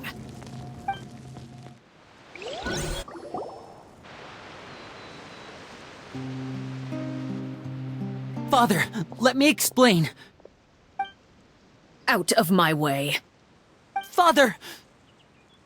You chose to conceal a threat to the house, and for that, you must be punished. Overall, however, I suppose your wrongdoing is hardly the most egregious of the bunch, so I'll deal with your punishments later. As for right now, the more pressing concerns are the traitors among us. By traitors? Do you mean us? Father, let me explain. We didn't mean to... Fultz, why don't you share what you heard? Yes, Father. Secret Midnight Meeting number 3. Participants, Filial, Nantoi, Sato, Toddy. Nantoi clearly said, if only Father wasn't the one who took us in. Sato added, I'm sick of this life. I just want to live as a normal person. Filial was the worst of them all. She called us crazies and said a bunch of mean things about Father. I did not! You're lying! Fultz is trying to frame us! It's not like I'm the only one who heard those things. After that, you and Toddy and a bunch of other people started talking about Clairvy. You were using all those things Clairvy brought up as an excuse to question Father. We're birds locked in a cage. The only way out is to destroy it. That's what you said, wasn't it? You little... You just want me gone, don't you? What did I ever do to you, huh? And you, Sheplo, have you forgotten who stood by your sickbed, watched over you, and changed your dressings? Come on, let's hear it then. What's your reason for all this?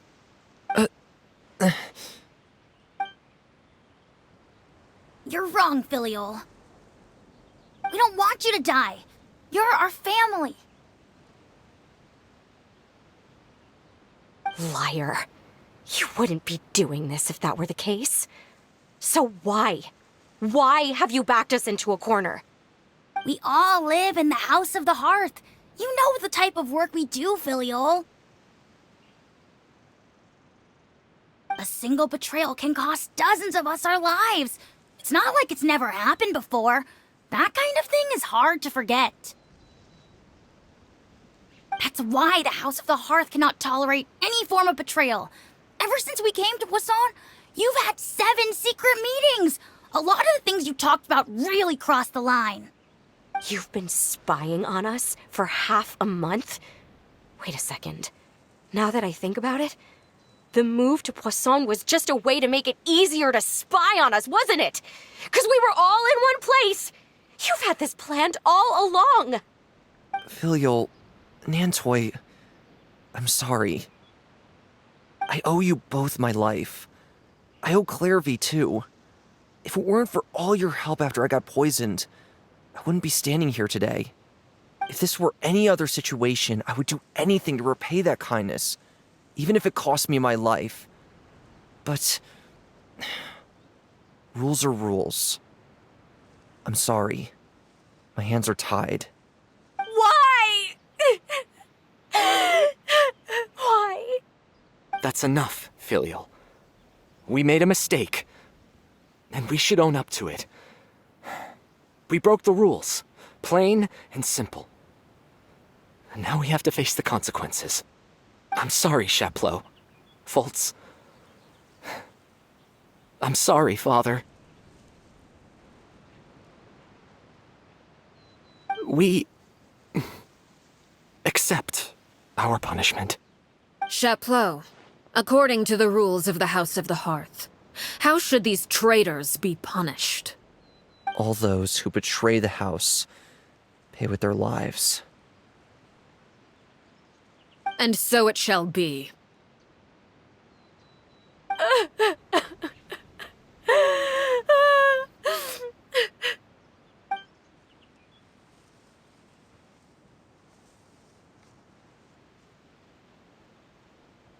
Father, please wait!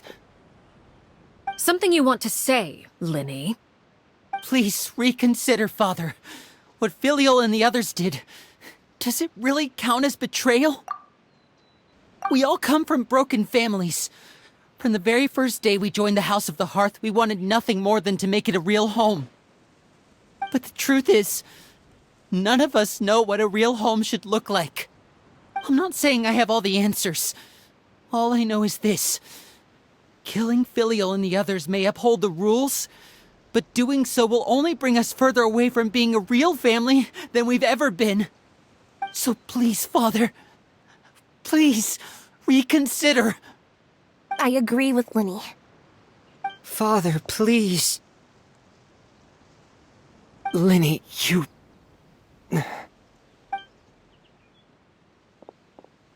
I also agree with Linny.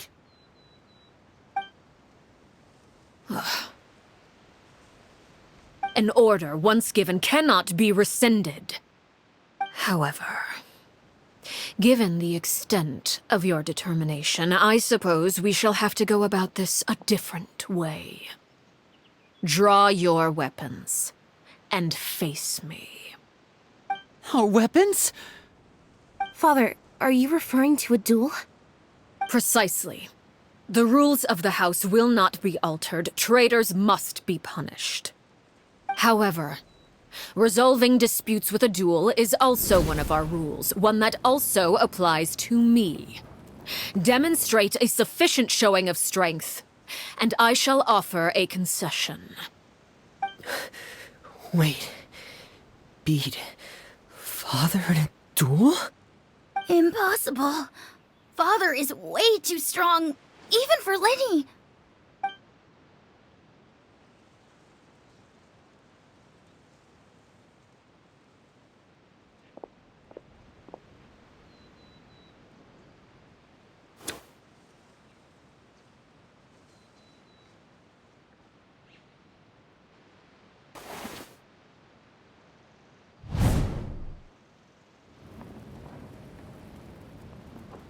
Did you hear that, Traveler? Linny and the others have to duel the knave. What should we do? Can they really win something like that? If they lose, those people from the house are really gonna be executed. Hey, are you listening?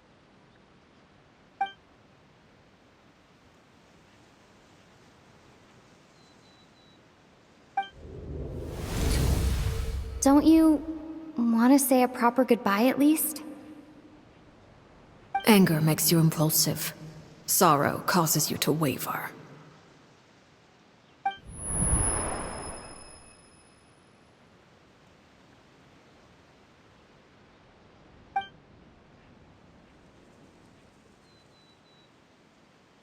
Oh, looking at that expression on her face, she seems really serious about this. Guess that means there's no chance she's throwing the duel on purpose, huh?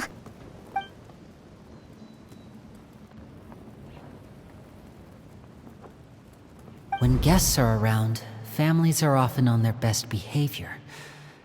And any disputes are less likely to escalate. When the time comes, make the choice that you deem most appropriate in the situation, and lend your help to the House of the Hearth. What's wrong, Traveler? Hey, where are you going? Traveler? You're asking to join the duel against the knave? I'll allow it. We do have a ready-made dueling ring at our disposal, after all. All I would advise is this. Keep a firm grasp on your weapon, and give it your all. Any less, and you may just lose your life.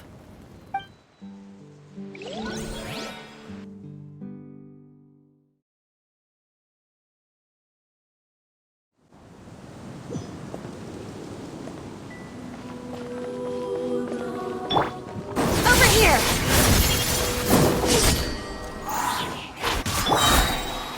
Step right up! Closer now.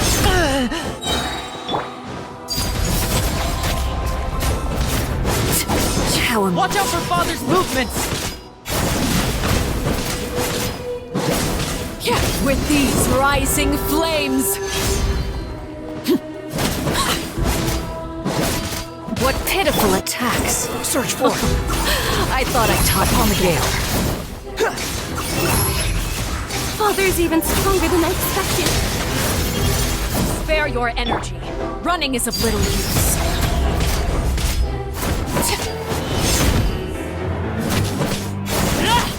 Now that's more like it. What pitiful gears! I thought I taught you better.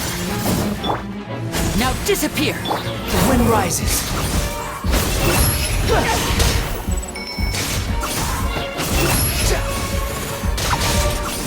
Spare your energy. Running is of little use. Now's our chance! Have a taste of purgatory.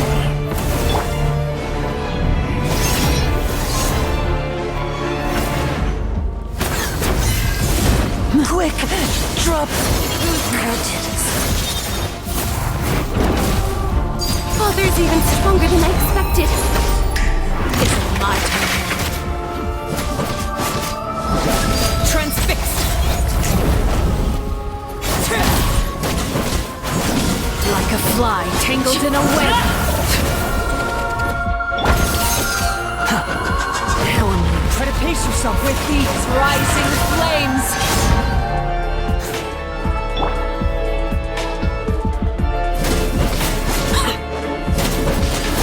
The magic begins! Laid bare. Is it my turn now? And voila! The hearth!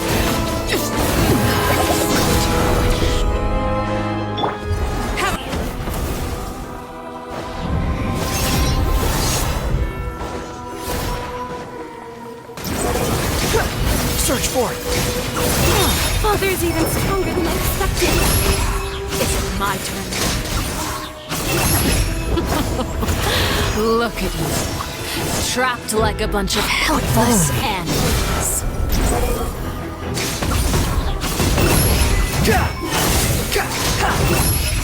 Search for it. Look out! Is it my turn now? Too slow. Not bad. You've proven to be a worthy opponent after all.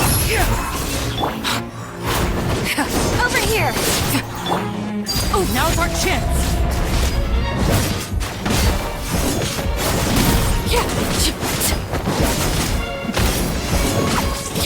Spare your energy. Running is of little use.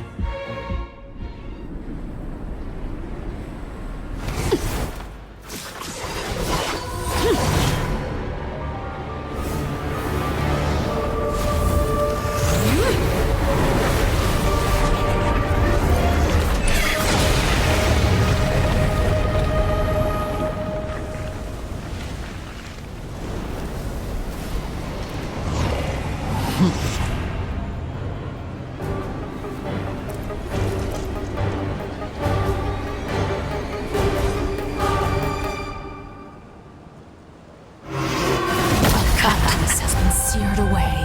Everything! My blade is all that remains. Watch out for Father's movements! Look out! Entering combat mode. Surprise!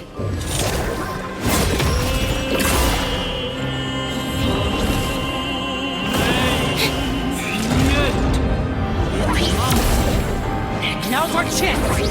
Over here!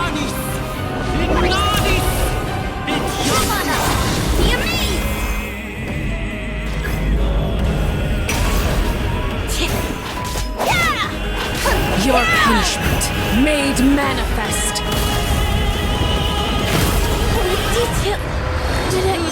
Look out! Watch out for Father's movement!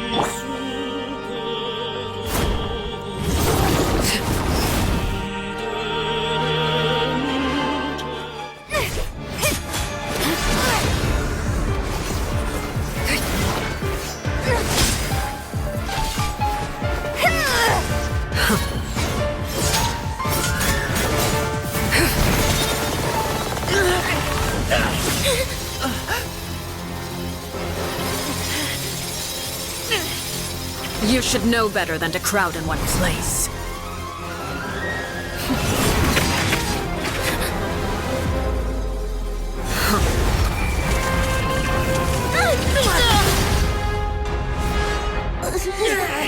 Oh, I know. I'm sorry, Father!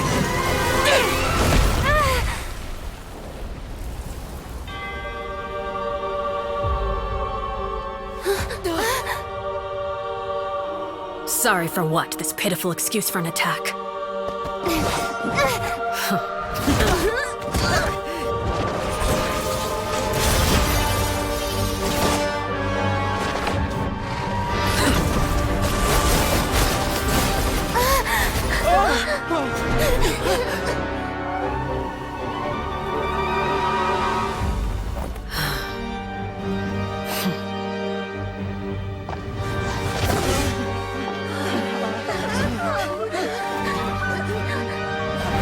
Father, no!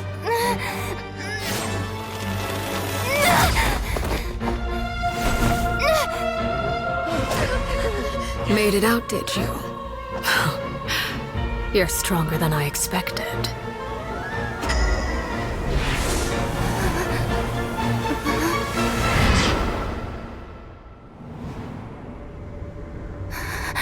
A crimson moon. I can't move.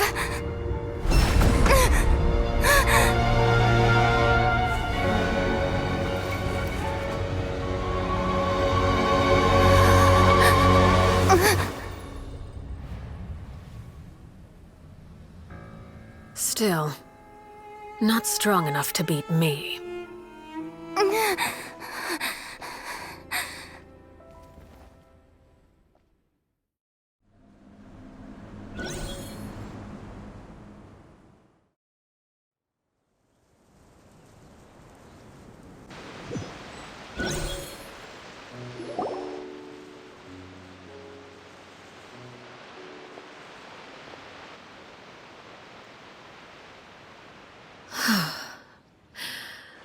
I believe we can end things here.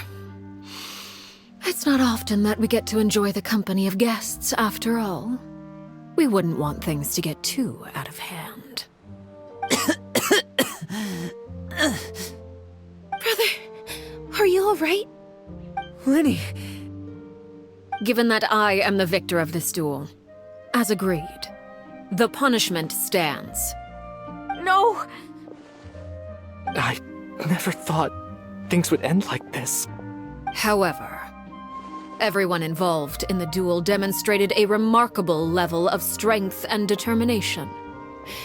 In light of this, I'm prepared to change the method of execution. Elwar, the bottled flames I gave you for safekeeping. Do you still have them? Yes? I wasn't sure what they were for, but I've kept them super safe. I didn't lose a single one. Wonderful. Then, in just a moment, I'll have you administer them. Bottled flames? Indeed. They're the product of a secret experiment. Under certain special circumstances, flames can be extracted from my person and preserved. Once ingested, searing pain will spread across every inch of your body. No harm will come to you physically, but your memories will be burned away. If you can withstand the pain.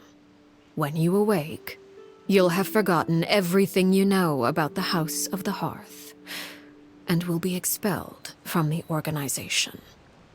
In other words, administering this concoction will kill the version of you that grew up in the house, and give you a new identity.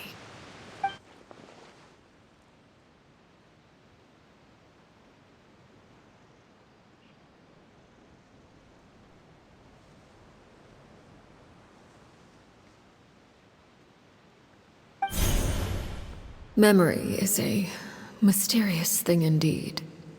Losing a portion of your memories will alter your sense of self.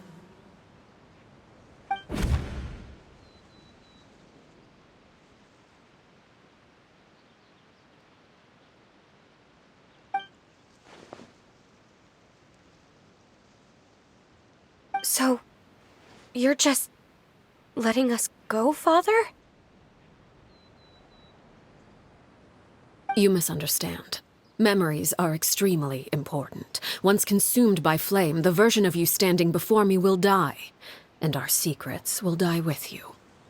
So no, I don't intend to just let you go, because the person who survives will be nothing but a stranger. Even so,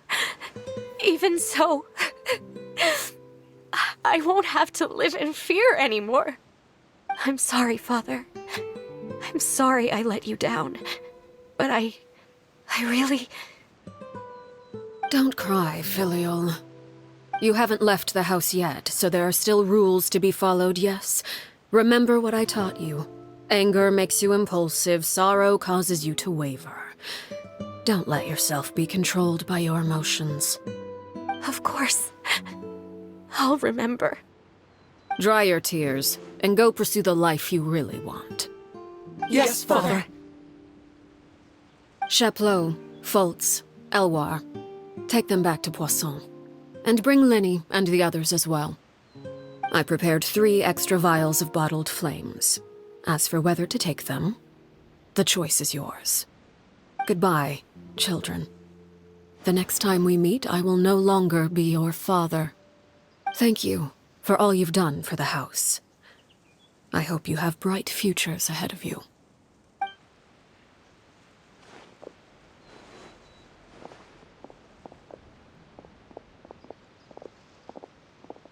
Father.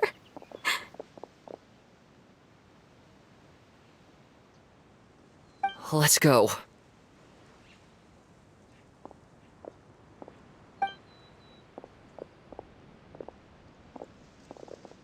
Here, grab my arm, Linny. I'll help you walk back. Thank you.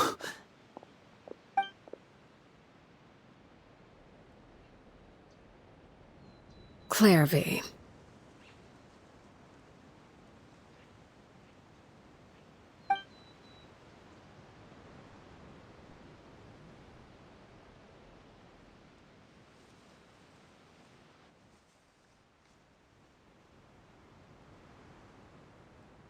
Can we talk now?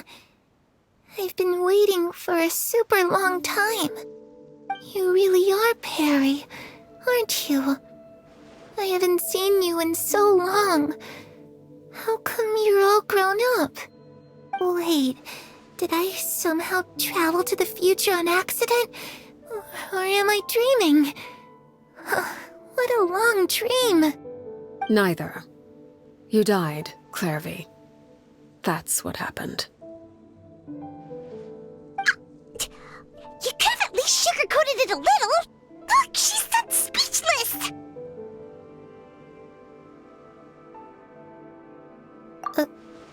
Oh. Okay then. Huh?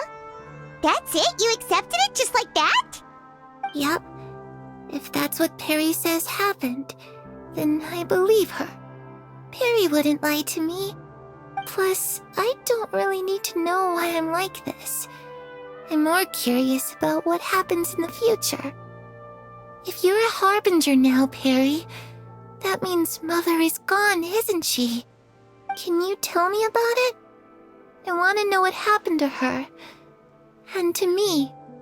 You never stopped trying to defy fate. At first, no one believed you. You could only vent your frustrations to the moon. In fact, you often sought comfort in the night sky. You wanted to see the aurora, so one night we promised each other we would go to Snezhnaya to see it together. Later on, you tried to run away, but you were brought back each time. Mother spared your life, but it wasn't out of kindness. Instead, she decided to make an example of you by slowly torturing you over time. That way, the other children would know what happens to traitors. Still, you never gave up. Mother hoped that through ruthless duel after ruthless duel, she would be able to crown an ultimate victor among the children she raised.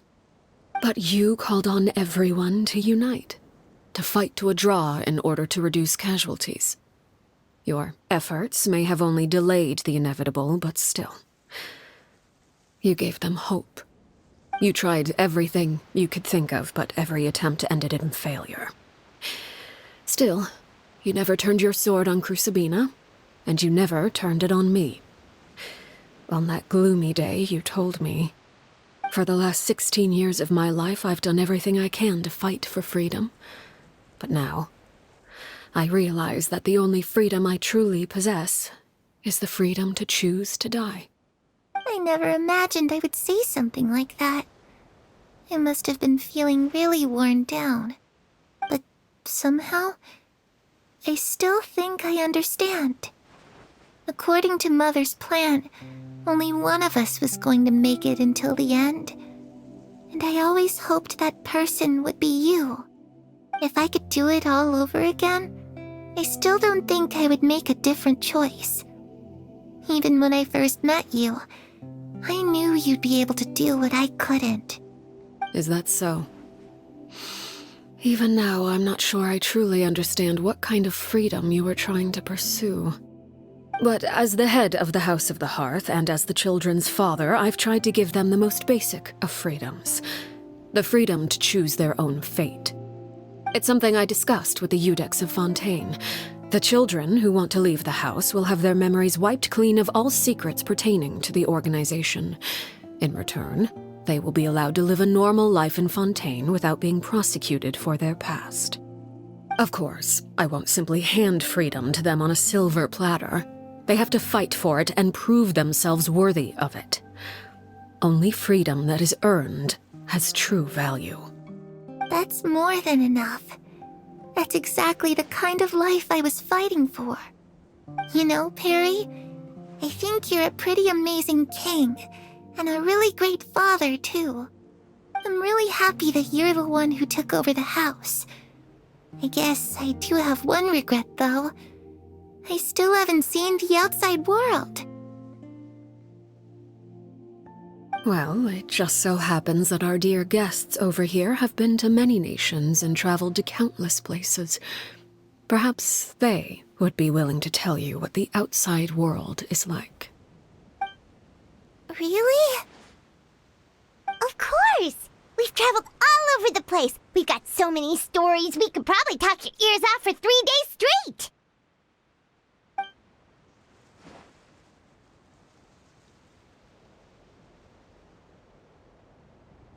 You know, I used to dream of being a bard. Playing the lute while singing into the winds of freedom.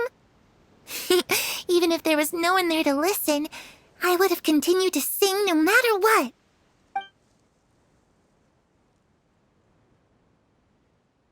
Ah, that's where Mora comes from. I never knew that before. If I had some Mora, I would buy 3 new dresses. One for me, one for Perry, and one for Mother. It's just too bad Perry doesn't like wearing dresses. And Mother, well, she probably wouldn't accept something like that either. I guess I'd just have to keep them all for me then. I could wear a different one every day.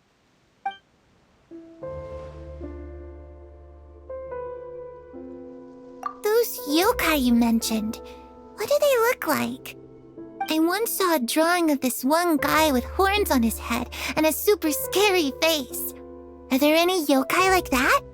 Oh, sounds like you're talking about an Oni.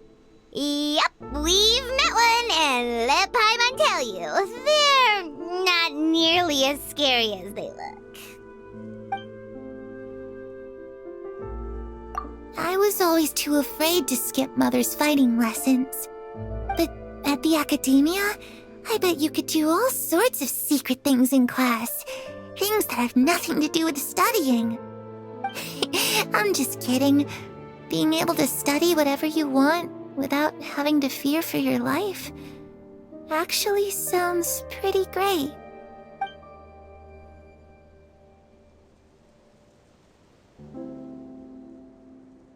The situation was super dangerous. Lenny and Lynette were accused of committing a crime, and they were going to have to stand trial at the Opera Epicles. Oh no, that must have been hard for all of you. What happened next? Don't worry, we were able to turn the situation around super quickly, all thanks to Detective Paimon, of course. How'd you do that? Come on, tell me. Okay, So it was like this. After the failed magic show, we rushed to the scene and...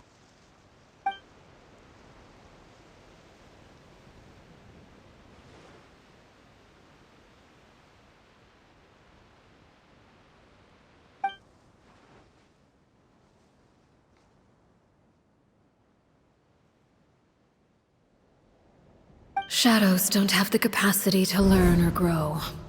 Any new information they encounter is quickly forgotten over time.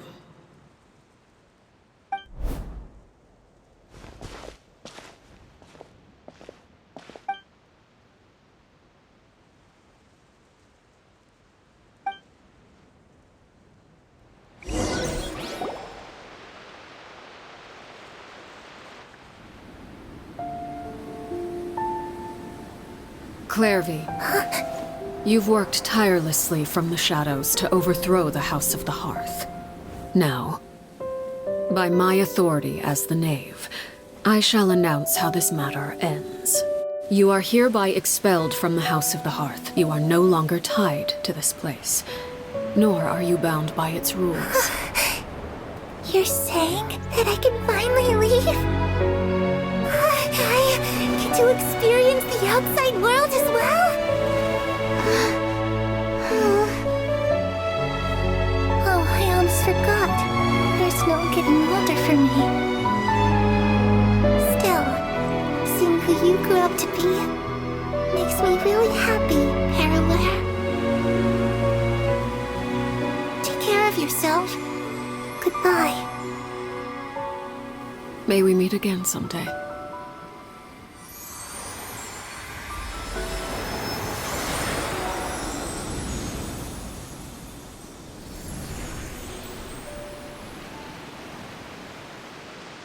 Clairvy. She left so soon. Paimon didn't even get to finish her story. I also have certain sentiments left unsaid. I wanted to tell her that the aurora I saw in Snezhnaya was just as beautiful as the ones in the pictures. But a shadow's memories reset at dawn. Had we delayed any longer, we wouldn't have had the time to say goodbye. Whatever regrets may linger, let them be lost to the coming of a new day. Father? It's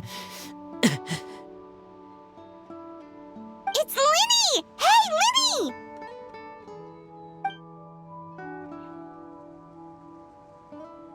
What is he doing back here? Let's go check it out.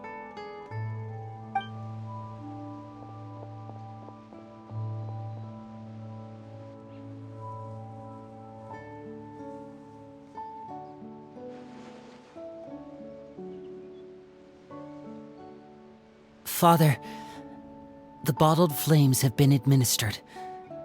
Filial and the others have left the house. And you? What have you decided? Thank you for giving us that choice, Father. But we never wanted to leave the house. It's the only home we've ever known.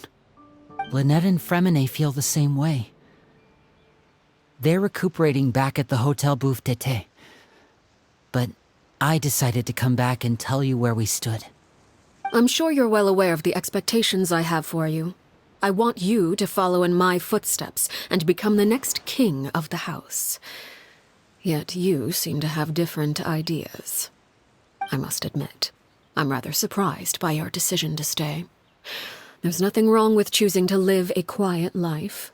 Leading this organization is a heavy responsibility, one not so easily carried by someone forced onto the throne. I just never understood what you saw in me. What made you believe I was deserving of that throne?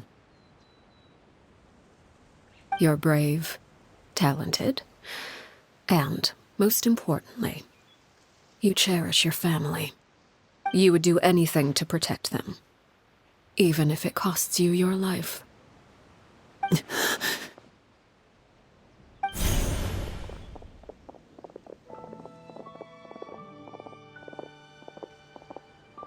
Speaking up back there was so brave of you, Linny. It's all thanks to you that we were able to convince Father to back down. You're a hero, Linny. Hero. Father is the real hero. Had Father gone all out during the duel, there's no way I would have walked away with my life. She must have had it all planned from the beginning, from the very moment she suggested a duel. I'm not deserving of that title. I'm not strong enough or smart enough. You're wrong. In my opinion, all you need to be deserving of the throne is conviction and the necessary strength to act on it. We may have different ideas of what it means to be a family, but you can hardly be said to lack conviction. What you truly lack is strength. For someone of your talent, though, that's something that will come with time. Even without that strength, you still chose to face me in a duel, even though the odds were stacked against you. That capacity to honor your convictions is what I truly see in you. Father. No one knows what the future holds, what tragedy or triumph may be in store. Being at the head of this organization requires the strength of will to face whatever comes. Caution will only hold you back. If reaching a certain standard were required to go after what you want, I would never have succeeded in killing my predecessor. Back then, there was still a considerable gap between our abilities. Strength may decide the ultimate victor, but those who let a lack of strength dictate their decisions or undermine their convictions will never be worthy of the throne. I understand, Father. Thank you. Children must grow up to surpass their parents. Only then can a family continue to flourish. The road ahead is not an easy one, so I'll ask you one last time. Are you certain you want to stay? You've done so much for me, Father, and that kindness must be repaid. Plus, with Project Stuja at hand, there are many dangers ahead, and I, for one, don't intend to back down. Protecting my family at all costs. That's my conviction. Then you're welcome to stay. As for Project Stuja, you need not be too concerned. If those cowardly businessmen and heartless dignitaries try to take us down, I'm prepared to teach them a lesson. Having members who longed for the light was our organization's last weakness. With those members no longer among our ranks, the House of the Hearth is like a spider hiding in the shadows. We need only wait for our prey to come to us. At present, our imperative is to use their plan to our advantage. In doing so, a crimson moon shall rise amid the frigid blizzards of winter. No demonstration of loyalty shall go unrewarded, and no sacrifice shall be in vain. As for the two of you, whether we meet again as friend or foe, I'll remember the camaraderie we shared in this moment. No matter how arduous the journey ahead, I hope we both reach our desired destination.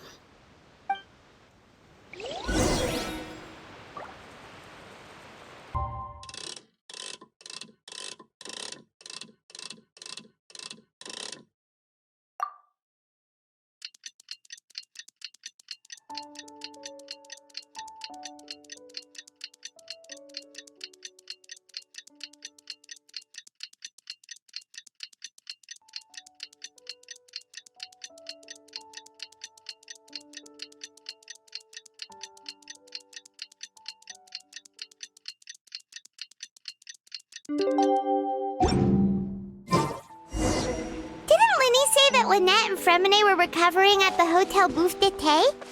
Oh, Paimon wonders how they're doing. Maybe we should go check on them.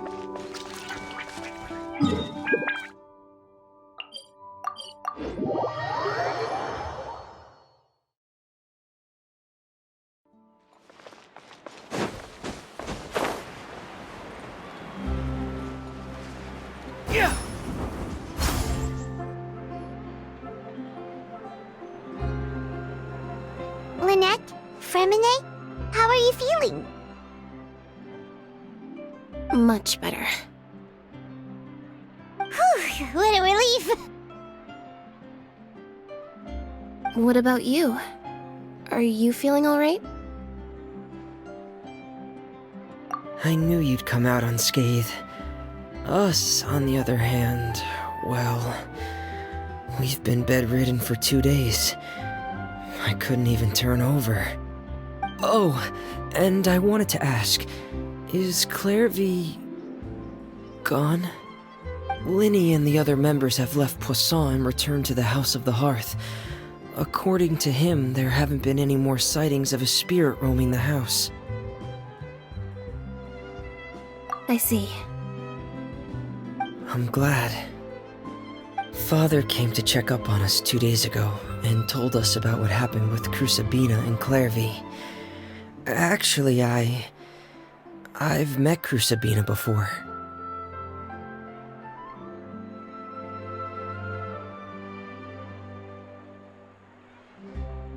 Wait, what? You've met the former knave? Crusabina died a year after Clairvy. It was during the year between their deaths that I joined the House of the Hearth. Crusabina had an extremely cruel and radical way of doing things. While she was alive, the atmosphere in the house was suffocating. When I joined, though, the experiment she valued so much had already come to an end, and all the people involved, dead and injured alike, were gone. Crusabina never talked about the past with us newcomers. A couple of months after I joined, Father killed Crusabina and burned all her files. With that, the names of all the people subjected to her experiments, Clairvy included, were lost to the flames, along with the painful memories they represented. Father took in Lenny and me a couple months after that, but she never mentioned anything about Crusabina or Clairvy. It really seems like something she was planning to keep to herself. The last time you talked to her, did she mention why she kept it a secret for so long? She said she didn't want us to be affected by the darkness of the past. She was worried we'd develop a false sense of gratitude towards her if we knew about it. The foundation of a family should be free of any corrupting influence. Whatever happened in the past, it has nothing to do with who we are now. And that's what Father told us in the end. But I still thanked her for everything. It was only after hearing about what Crusabina did that I finally realized how insignificant our lives could have been. The members of the house meant nothing to her. To say that she valued them in any way, even just as a tool, would probably be giving her too much credit. If Father hadn't taken over the House of the Hearth, I probably would have already...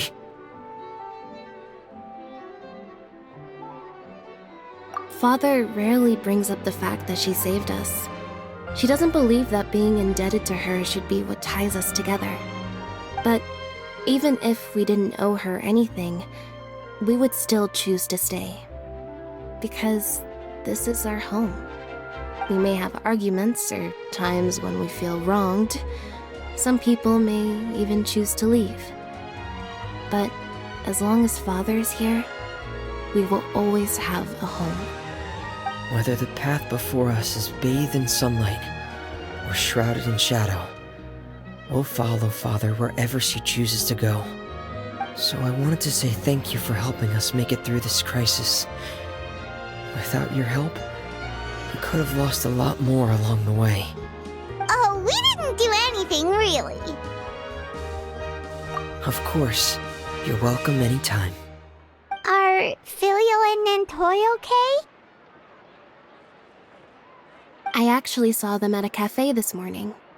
They didn't recognize me. From what I could tell, they were drinking coffee and talking about one of the operas that started running recently. They seemed happy.